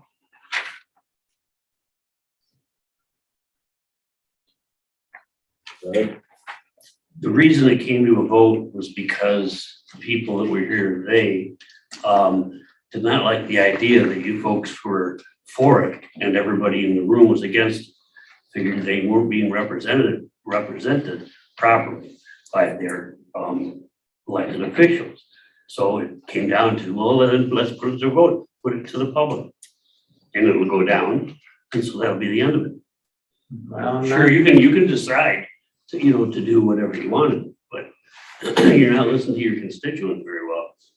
Well, I think we do a good job of listening to all constituents, not just constituents that are vocal. People, John. Neither am I. Groups of people. You don't have a good poll of all 2,500 people who live in the city, that vote in the city. No. And neither do them, okay? But I think you will see it's gonna go down, especially if you put it on the same time with the millage raise. Well, then the voters will have spoken. Yep, so just do it. I say just do it then. So then we come back full circle. If there's no other comments, we need to get this resolved. Yep. What do you want the language to look like? We have a few issues. We talked about, Nancy brought up year round versus May through October. I had 9 a.m. to 7 p.m. There was a discussion of 10 a.m. to 8 p.m. Starting Sunday at noon versus Sundays free, and whether or not there be kiosks and lots and parking up to the beach. So those issues. Let's do them one at a time. Hours. I like the original hours proposed. 9 to 7. I'm fine with 9 to 7. That gives the local coffee goers time to get in and out. Right. And the majority, The guys- by 9. yeah. anyways. Okay. the retirees that hang out, hang out. It's, Okay. So we'll stick with 9 to 7. Second one would be Sundays. Sundays, I think the noon, right? I would like to see us do it at noon if it doesn't complicate the language too much. Just add a little bit more language. I mean, I was in favor of no Sundays, but it doesn't matter. you guys should decide what you want on the ballot. But now it's Sundays free. And that's most typical in most communities. We are a resort community, but Charlevoix has Sundays free, as an example. Go Sundays free. I would go for Sundays. Okay, I mean, that's. I can- We are giving up some revenue, but I think it would be a better solution. It seems to be the tradition. Yeah. And holidays, I'm assuming. Yeah. And holidays, obviously. The other question was year-round versus May through October. The Right main now, season- let's stick with the seasonal. May through October. I like year round. Yeah. I'll take my day and go. And then I'll go year round. You're right, I guess. You're right. And whether or not there'd be kiosks and select kiosks and lots. I think we need them in lots. I think we need a few.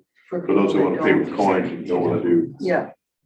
I think we need And then we can get feedback, whether if they're unused, we've Then we minimized can, we've got the 5 of them expense. in, If we need more of them, they can be added later. Yeah, so we have 5 or Sell 6 of them, them.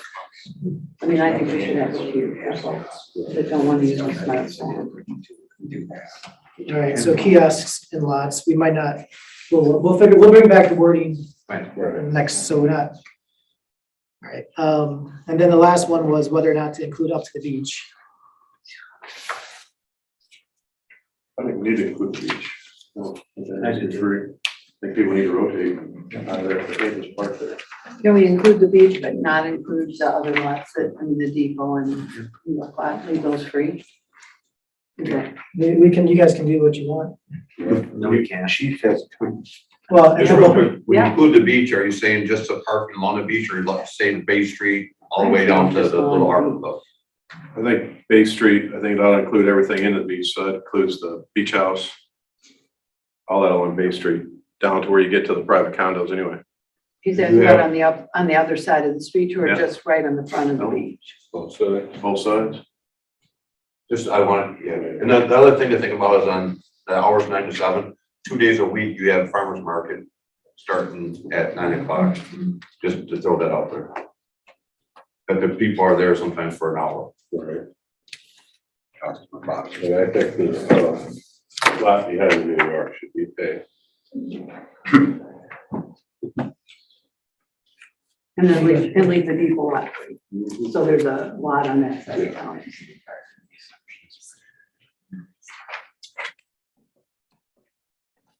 All the way past the beach. I like to the beach line, which is basically the driveway to the little harbor club's beach house or whatever. Way housing. All right, the final one I didn't bring up was the discounted rate if you buy more. I think that might complicate it, but it's up to you guys. I don't know, I kind of think that should be playing a factor, anything, what, more than 5 or 10? Is discounted rate? I mean, you have what, 10 or 12 paper station, pier? Yeah, I can. Would that include like the bank? How many people It in the would bank? include whoever, It would include everything. everyone can get a discounted rate if they buy, and apply evenly across. So It's like how many, I mean, the bank takes up how many parking spots that, They've got their own lot. well, yeah, but a lot of them still park across at the bathrooms. You know, it's a good reminder that having a permit, and I think, you know, Fred kind of brought this up, but having a permit doesn't guarantee you a spot, so they can pay for a permit, but not guarantee to have a spot. And a permit's only good for 3 hours, Right. right? So no employee is gonna use that. So the permits will be of no value to employees. Yeah, I think I'd avoid the complication. Having heard the discussion, I'd avoid the complication. It's just a permit is a permit. Yeah, because there's no value. No. My people wouldn't work for my people. I have all that I need. We'll make those edits, then we'll bring, I guess we'll take a vote on it. Right, Nick? We can. Oh, yeah, we don't need to. We'll take a We can vote on draft it. it, vote on If you it. have the wording. That was fun. It was a good discussion. Item B is the definition of resident for boards and commissions. Last time, Council Member Rondell brought it up as to that we did not have a definition of resident for our boards and commissions. So it was causing there's a little inconsistency and causing some confusion as to who is eligible sometimes and who's not eligible to serve on a board because we say resident, but we didn't have that resident that's defined. So I have 3 different proposed definitions. One is a very simple, you must be a City of Harbor Springs registered voter. This is the easiest for staff to confirm. We just go straight to our registered voter list and see if someone's a registered voter. The one thing we have to be careful for is that not all full-time residents are necessarily registered to vote. So someone might live here year-round, but they might choose. You can opt out from automatic registration on your license when you renew your license, and it might not matter for us, but those on probation or who are convicted felons, obviously they could be full-time residents, but would not be able to serve on the board because they're not registered to vote. But it is the simplest definition. It'll probably catch most people who live here permanently. Other ones are, the second definition is a little more complicated, but this is based on Michigan compiled laws 168.11. Someone whose residence is the place at which he or she habitually sleeps, keeps his or her personal effects, and has a regular place of lodging. If a person has more than one residence, or if a person has a residence separate from that of his or her spouse, that place at which that person resides the greater part of the time shall be his or her official residence. Again, this is from the state law, basically what is a resident. Problem is it also includes people under 18. So you'd have to make a caveat that, people under 18 can't vote. Do you want them to serve on the boards? We do have the student reps, but they're in a non-voting capacity. Finally, the third one, this comes from the Constitution of Michigan. Any citizen of the United States who has attained the age of 18 years, who has resided in the state of Michigan for 6 months, and who has resided in the city for at least 30 days. It's a little more harder to prove than just going to a registered voter because you have to ask, have you been here 30 days in the city, whatnot, but it is based on the Michigan Constitution definition of elector.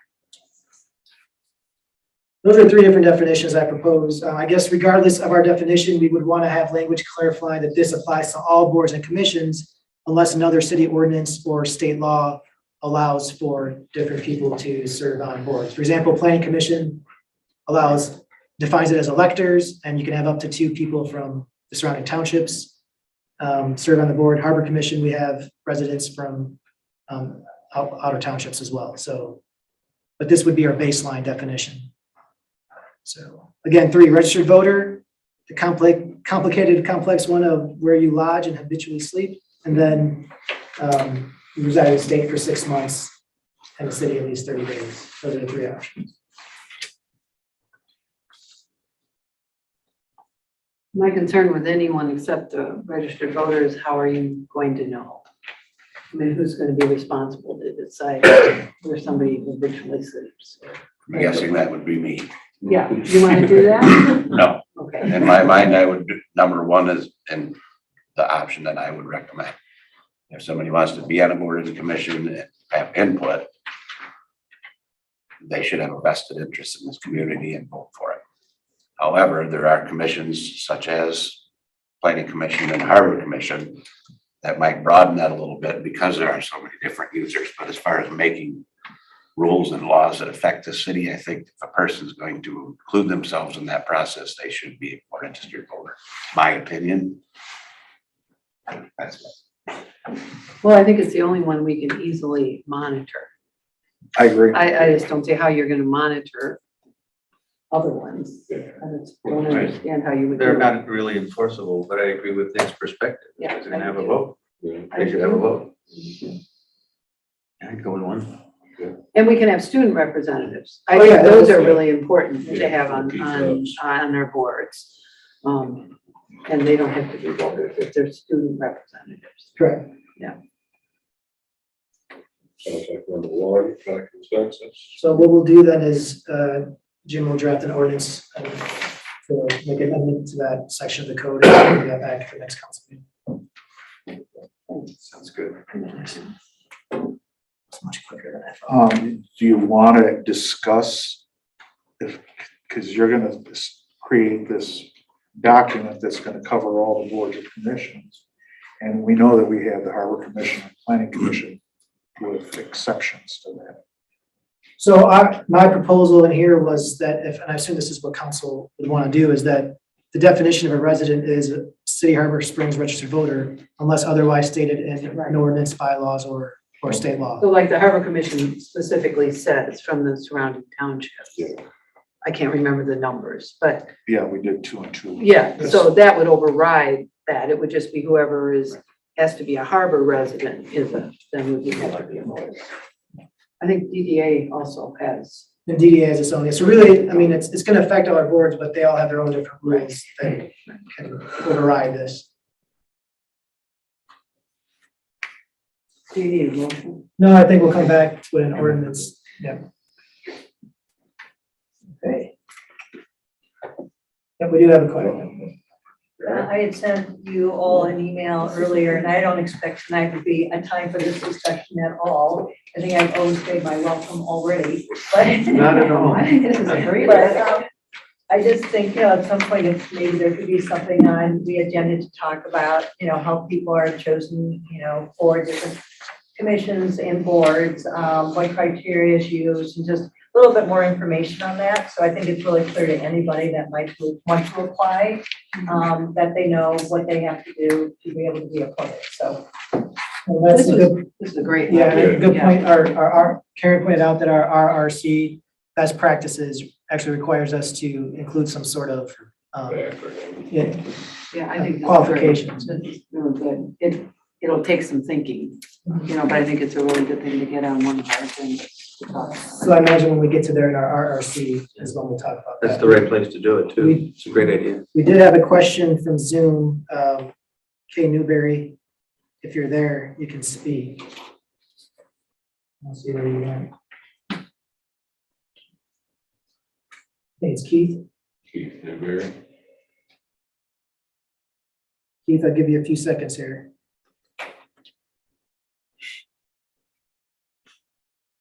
All right, well, he had his hand up, but yeah, it's not. It's about her. Okay, well, then we'll move on to the next item then. Public participation plan.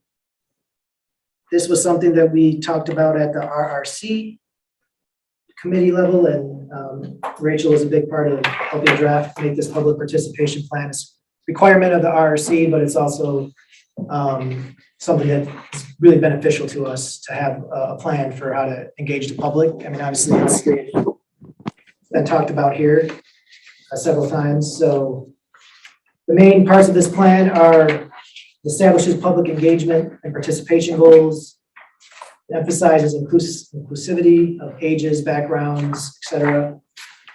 Details of public engagement tools that are appropriate for which situations, identifies stakeholders, whether it's businesses, nonprofits, other governmental agencies, planning for outreach opportunities, and tracking and reviewing participation results.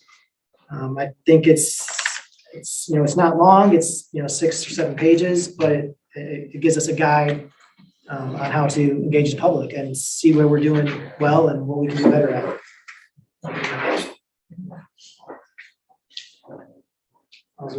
I guess we're looking forward to any discussion or approval of the plan. Yeah. I thought it was really well done. And it, again, like many other things that we're doing for the first time, provides a guideline to go forward. We'll use it, we get feedback, boards and commissions can use it when they need to have public meetings. I like it, I think it's a great effort. We're gonna stick everything we talked about. Yeah. Put it in there. Yeah. What do you need from us? I just approval of the plan if you guys are. We'll make a motion. Yep. I second John's motion. All right. Matt Bugera. Yes. Nancy Rondell. Yes. John Cups. Yes. Al Leka. Yes. And John Leo. Yes. Motion carried. Yes, we got Kay Newberry. Let me see, I'll unmute you. Keith? you wanna speak? Hi again, can you hear me? Yeah, we can hear you now. Keith Newberry, 2565 in West Weekly. My comment was pertaining to boards like Harbor Commission and Parks. where townships do contribute and participate, to support Harbor Springs. And I would hope that neighboring residents, full-time residents, would have the opportunity to possibly contribute to these boards where there is joint,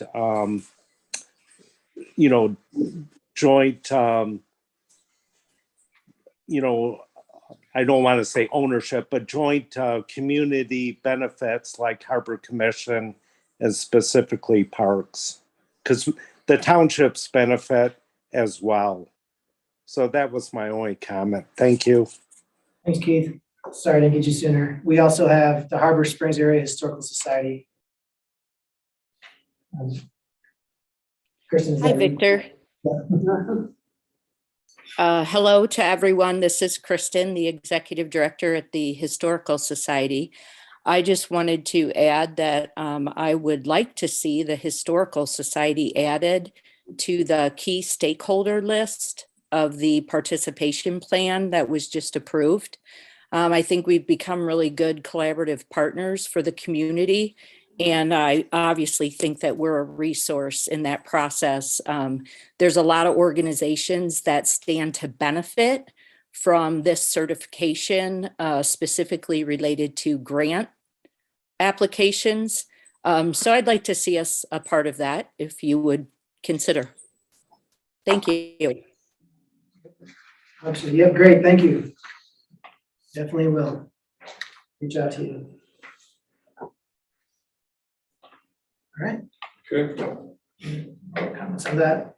We can move on to item D, which is M119 Phase 3 line rebuild project change. So really quickly, Council, I know you've read the packet, but we were gonna do Phase 3 of our electric line rebuild project, which includes some pole and conductor replacements along M119. We already did Phase 1 and Phase 2 the last few years.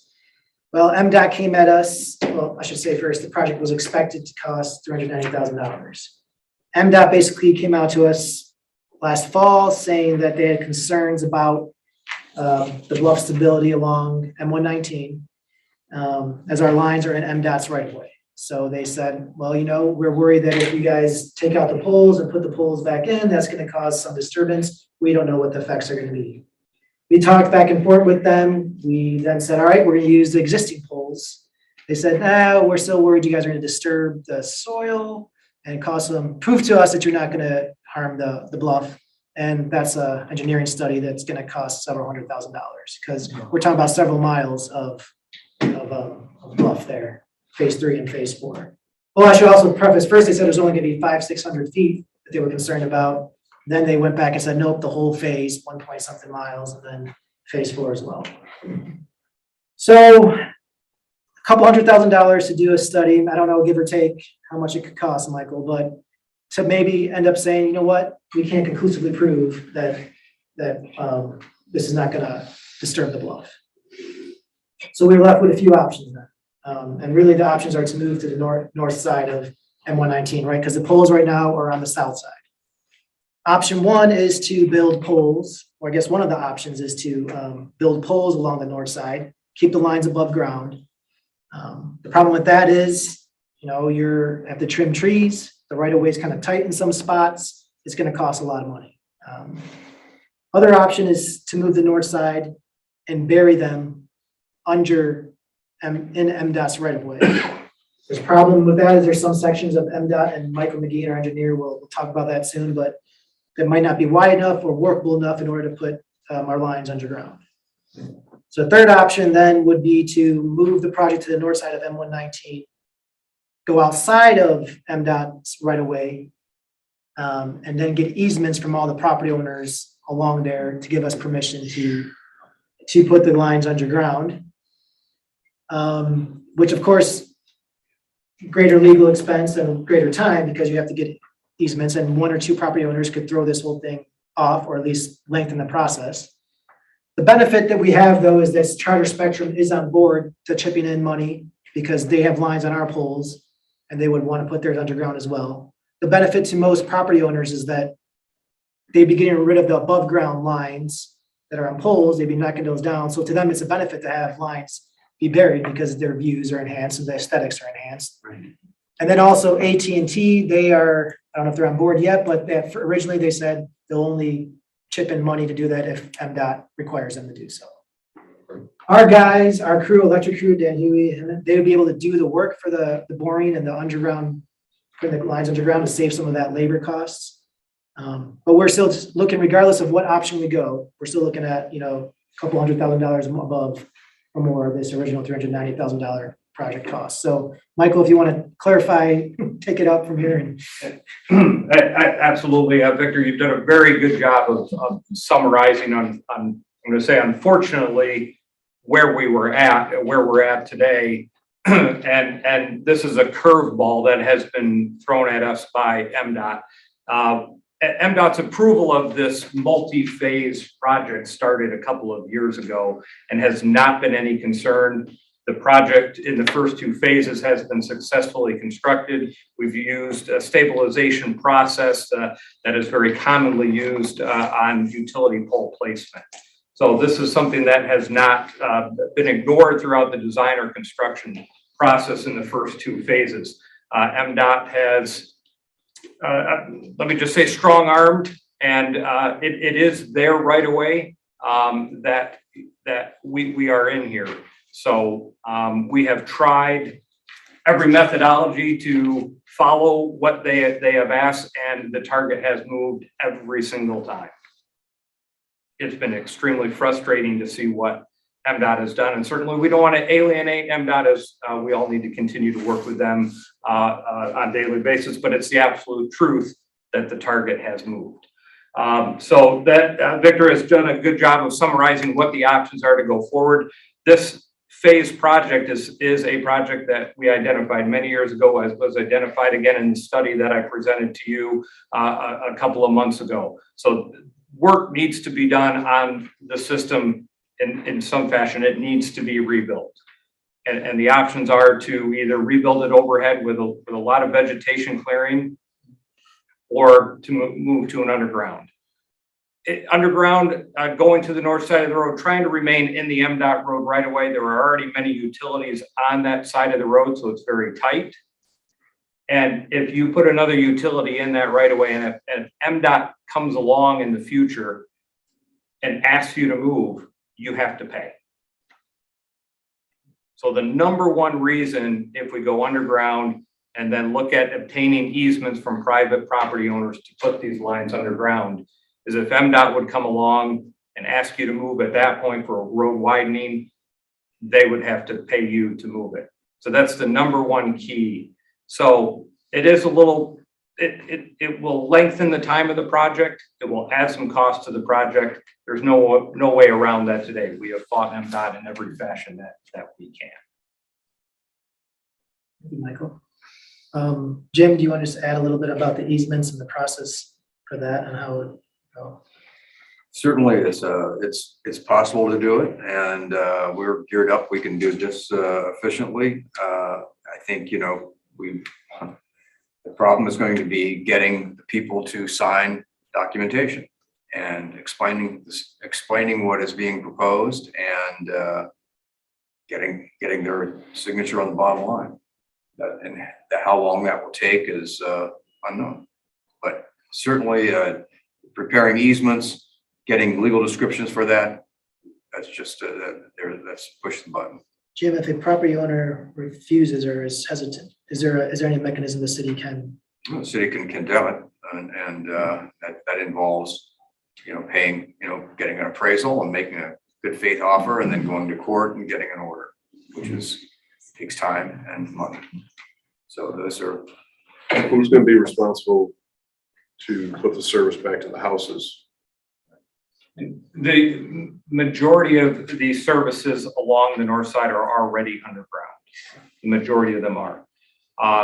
It would be the intent, and in the estimating we've done, that overhead services would remain overhead, but certainly it would be a great opportunity to work jointly with any of those property owners that still have an overhead service to say, hey, contractors here, kind of like when the road's being repaved and you want to have your driveway paved or repaved, it's going to be a whole lot less expensive to do it then. So it could become just a great joint project at that point. Adding, as far as joint project, Victor, I didn't answer your question about AT&T. The other communication companies, AT&T and Charter, we have communicated with them. Charter is on board. They would like to get their lines underground if they could. AT&T will only participate if MDOT forces them to. Well, MDOT's got the big hammer right now, so we can see them certainly forcing AT&T to jump on board here as well. So basically what that means is while our costs will go up because it was originally $390,000, we have to spend more money, but then some of that money will be made up from Charter and AT&T paying for the costs. How much, I don't know. How's the contribution from Charter and AT&T calculated or determined? The methodology that is typically utilized, so the conduits would be placed underground, and that's where the cost sharing would be, because you as the city would hire the contractor to put all the pipes in. Those utilities would furnish the pipe, the conduit. You would hire the boring contractor, and then you would charge back on a per unit cost. So if there are 3 pipes that go in, each entity would pay a third. So yes, it is this cost sharing could help reduce the increased costs. Do the utilities or the electric and cable go in the same conduit? No, all go in their own separate conduit and separate equipment. How many property owners are we going to have to get easements from? Do we have any? Well, phase 3 was 21. Okay. Phase 4 had fewer than that. Phase 4 will actually have more because of work that has to be done down over the bluff. So we're talking then about We're talking 50. 4 or 5 dozen.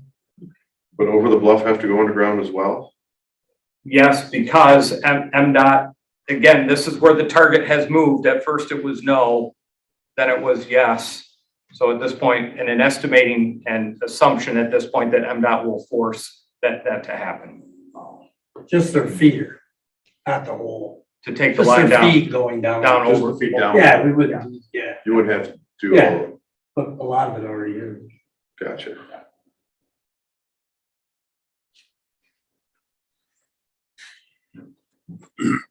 What a choice, dude. That's the choice. I guess we just gotta carry on. Yeah. So the recommended from the electric, from Mike and, staff here, we're thinking easements would be the best. But clearly, either way we go, it's gonna be expensive, it's gonna be time consuming. But overall, in the long run, having the lines buried is better in the long run. I mean, but we just weren't anticipating this increased cost. It's also gonna be an increased cost for phase 4 as well. So. But it does also positive, it brings in a great opportunity. All the underground cable projects we've been doing, replacement projects the last several years, are all being done by city crews. Yeah. And so again, it brings a great opportunity to keep that work in-house. Well, long-term maintenance costs and everything else will be less. Yeah. The other option that we didn't want to pursue was try to fight MDOT on this. We already tried talking 3-4 months, but I mean, it'll be a battle, and probably a battle that goes nowhere for us. Are there parts of the right of way that are usable where you wouldn't have to get easements from people? Could you do like a combination, or is it just easier to do one or the other? Likely there are some spots, but to take that utility down that right of way and zigzag it in and out is not the way to do it for cable pulling reasons, for locating reasons. That would just take up a lot more real estate. So it's either one or the other.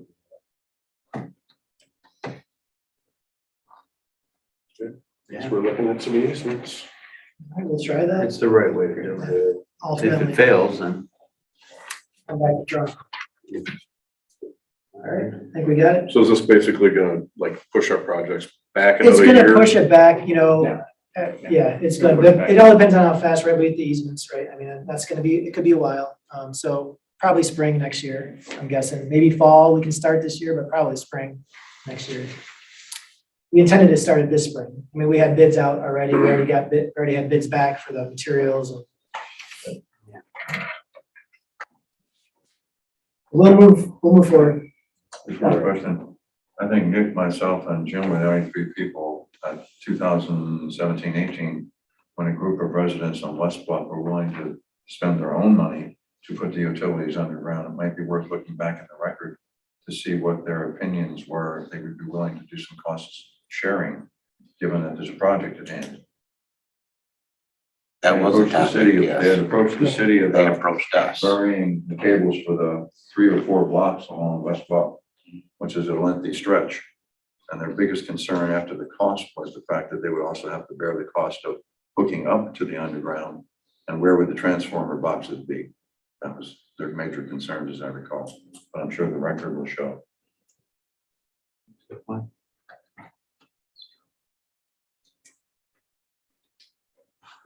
Just make sure we don't have any comments on this.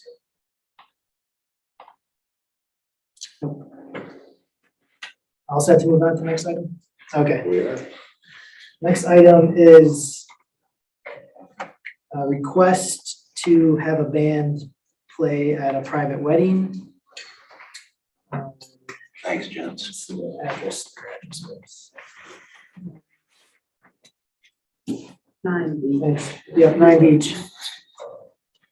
So Henry and Christy Cannon, I believe their son is getting married June 25th. The wedding is gonna be at their property. Per the city ordinance though, they want to have a band, amplified music. Per the city ordinance, I can't authorize activities on residential properties that exceed 70 decibels in residential areas, or I can't grant relief unless I believe there's an undue hardship. So since I can't do that on my own, it has to go to council for relief, I guess. So when it comes down to it, if neighbors, usually when we have noise complaints, it's neighbors complaining on someone. So if the neighbors do not object to the band being there for a time period, then usually we wouldn't get a call and it won't be an issue. We won't receive a nuisance complaint, and it's like it would never have happened. We would have not known. So I appreciate them coming to us, which is the right way to go.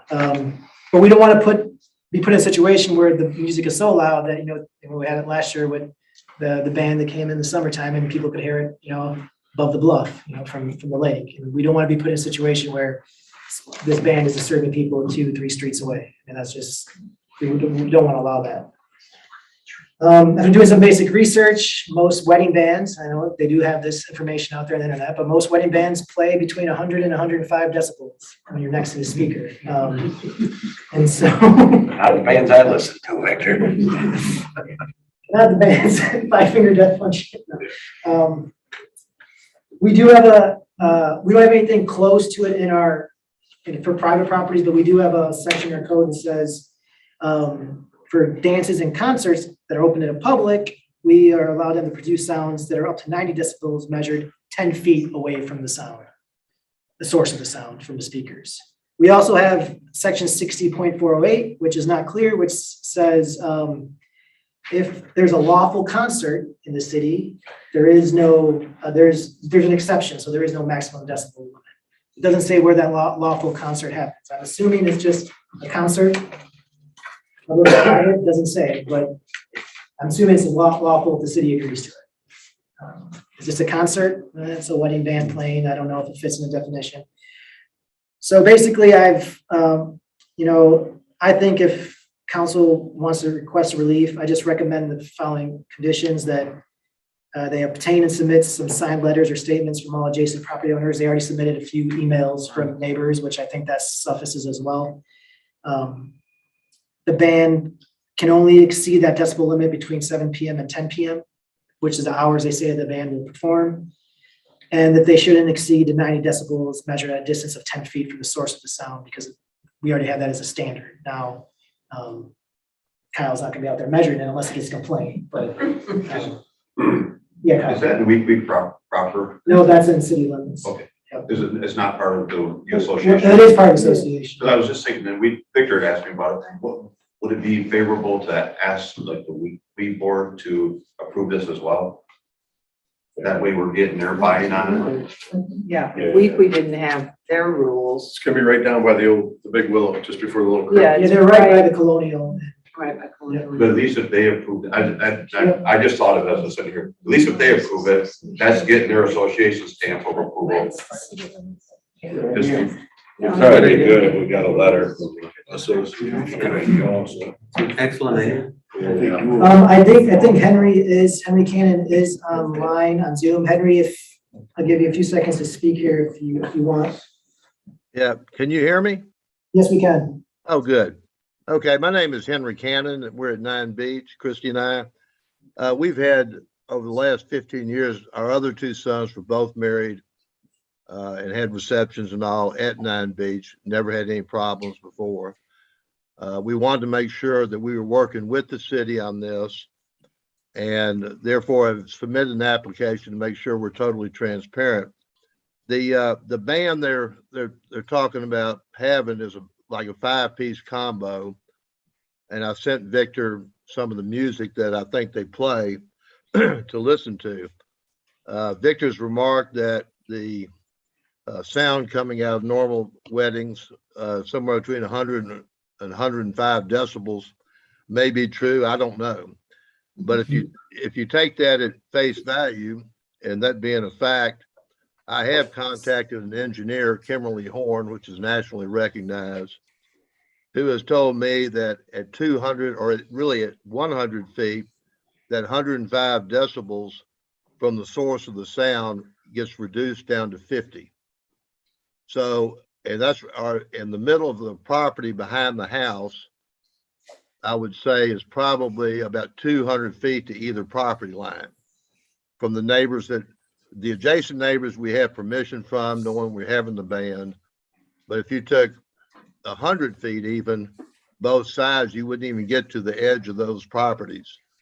So if it's reduced down to 50, I don't see why this is any problem whatsoever, according to everything that I've read that y'all have. But we wanted to make sure we were being transparent with y'all, because we've lived around this area now for our families for many, many years. And that's our reasoning for coming to you. And we would hope you would look at this like you have the other two weddings and let us move forward. And if you have any questions, I'm open for any of them. Thanks, Henry. I think that, it's a good point. Property size. The only reason, and people don't come to us and ask this question. Sometimes people just play music and we don't know about it. So I really appreciate them coming to us. I just don't want to say. Let me add one more thing, that the Colonial Inn, which is a neighbor adjacent to us on the east side, we are renting 30 of their 42 rooms for this wedding. So we will cover, and they're supposed to start renting them from the east side going west. So that would mean that it would even diffuse any other noise. And again, that attenuation thing from Kimberly Horn was with no buildings, no trees, no obstructions, no people to obstruct that sound. So I can't imagine how this can be any problem at all. Thank you. One of the weddings is a very contained backyard. Yeah. The only concern I ever had was about setting precedent, because not everyone has those kind of backyards, and if someone is on a 50 by 50 foot lot and they are playing music that loud, more neighbors in a more congested area might have a problem. So we just need to be consistent. And that's all. If the neighbors agree, Yeah, absolutely. I don't see a problem. Yeah, with these conditions. Yeah, with those conditions, congratulations. I don't know, my guy on the Lake Road, I listen to the band every July on the weekends up there. There's a hell of a party. So they're having beer, listen to the band they can't see. Yeah, free music, free concert. Yeah, it is. in the future, it might be worth considering coming back for an amendment to the ordinance that makes this a little easier for the city, instead of having to come to city council for these kinds of smaller requests, to make it easier for city staff to approve some of these. Just a thought in the future. They're within our hours too. Yeah. Other noise ones. They're Yeah, there's well nothing wrong with within any of that. it. No, it's fine. Thanks for coming to ask. Yeah. Appreciate it. All right, Henry, you got your Thank y'all answer. very much.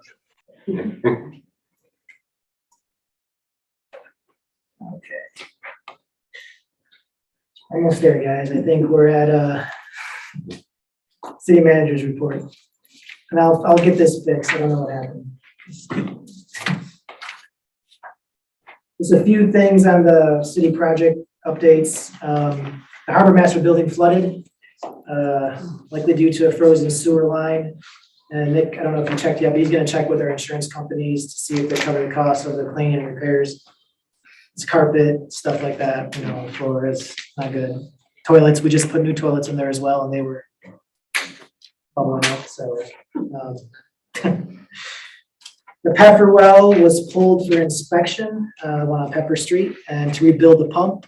The city last did this about 15 years ago. Most cities do this about every 5 years.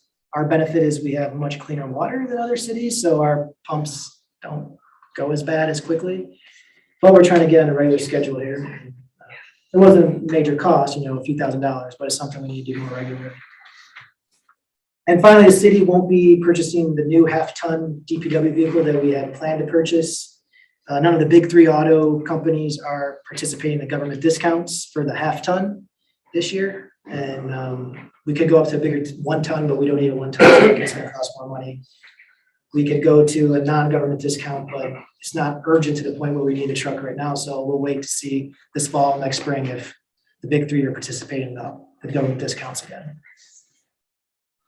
And really, there wasn't many meetings, a couple MPPA meetings, and Northern Michigan Managers Association meetings. That's all I have. So I guess, Mayor, the next stop is boards and commissions. I don't think we have anything, and then new and old business. No. I have nothing. Meeting's adjourned. Thank you all for coming. Okay.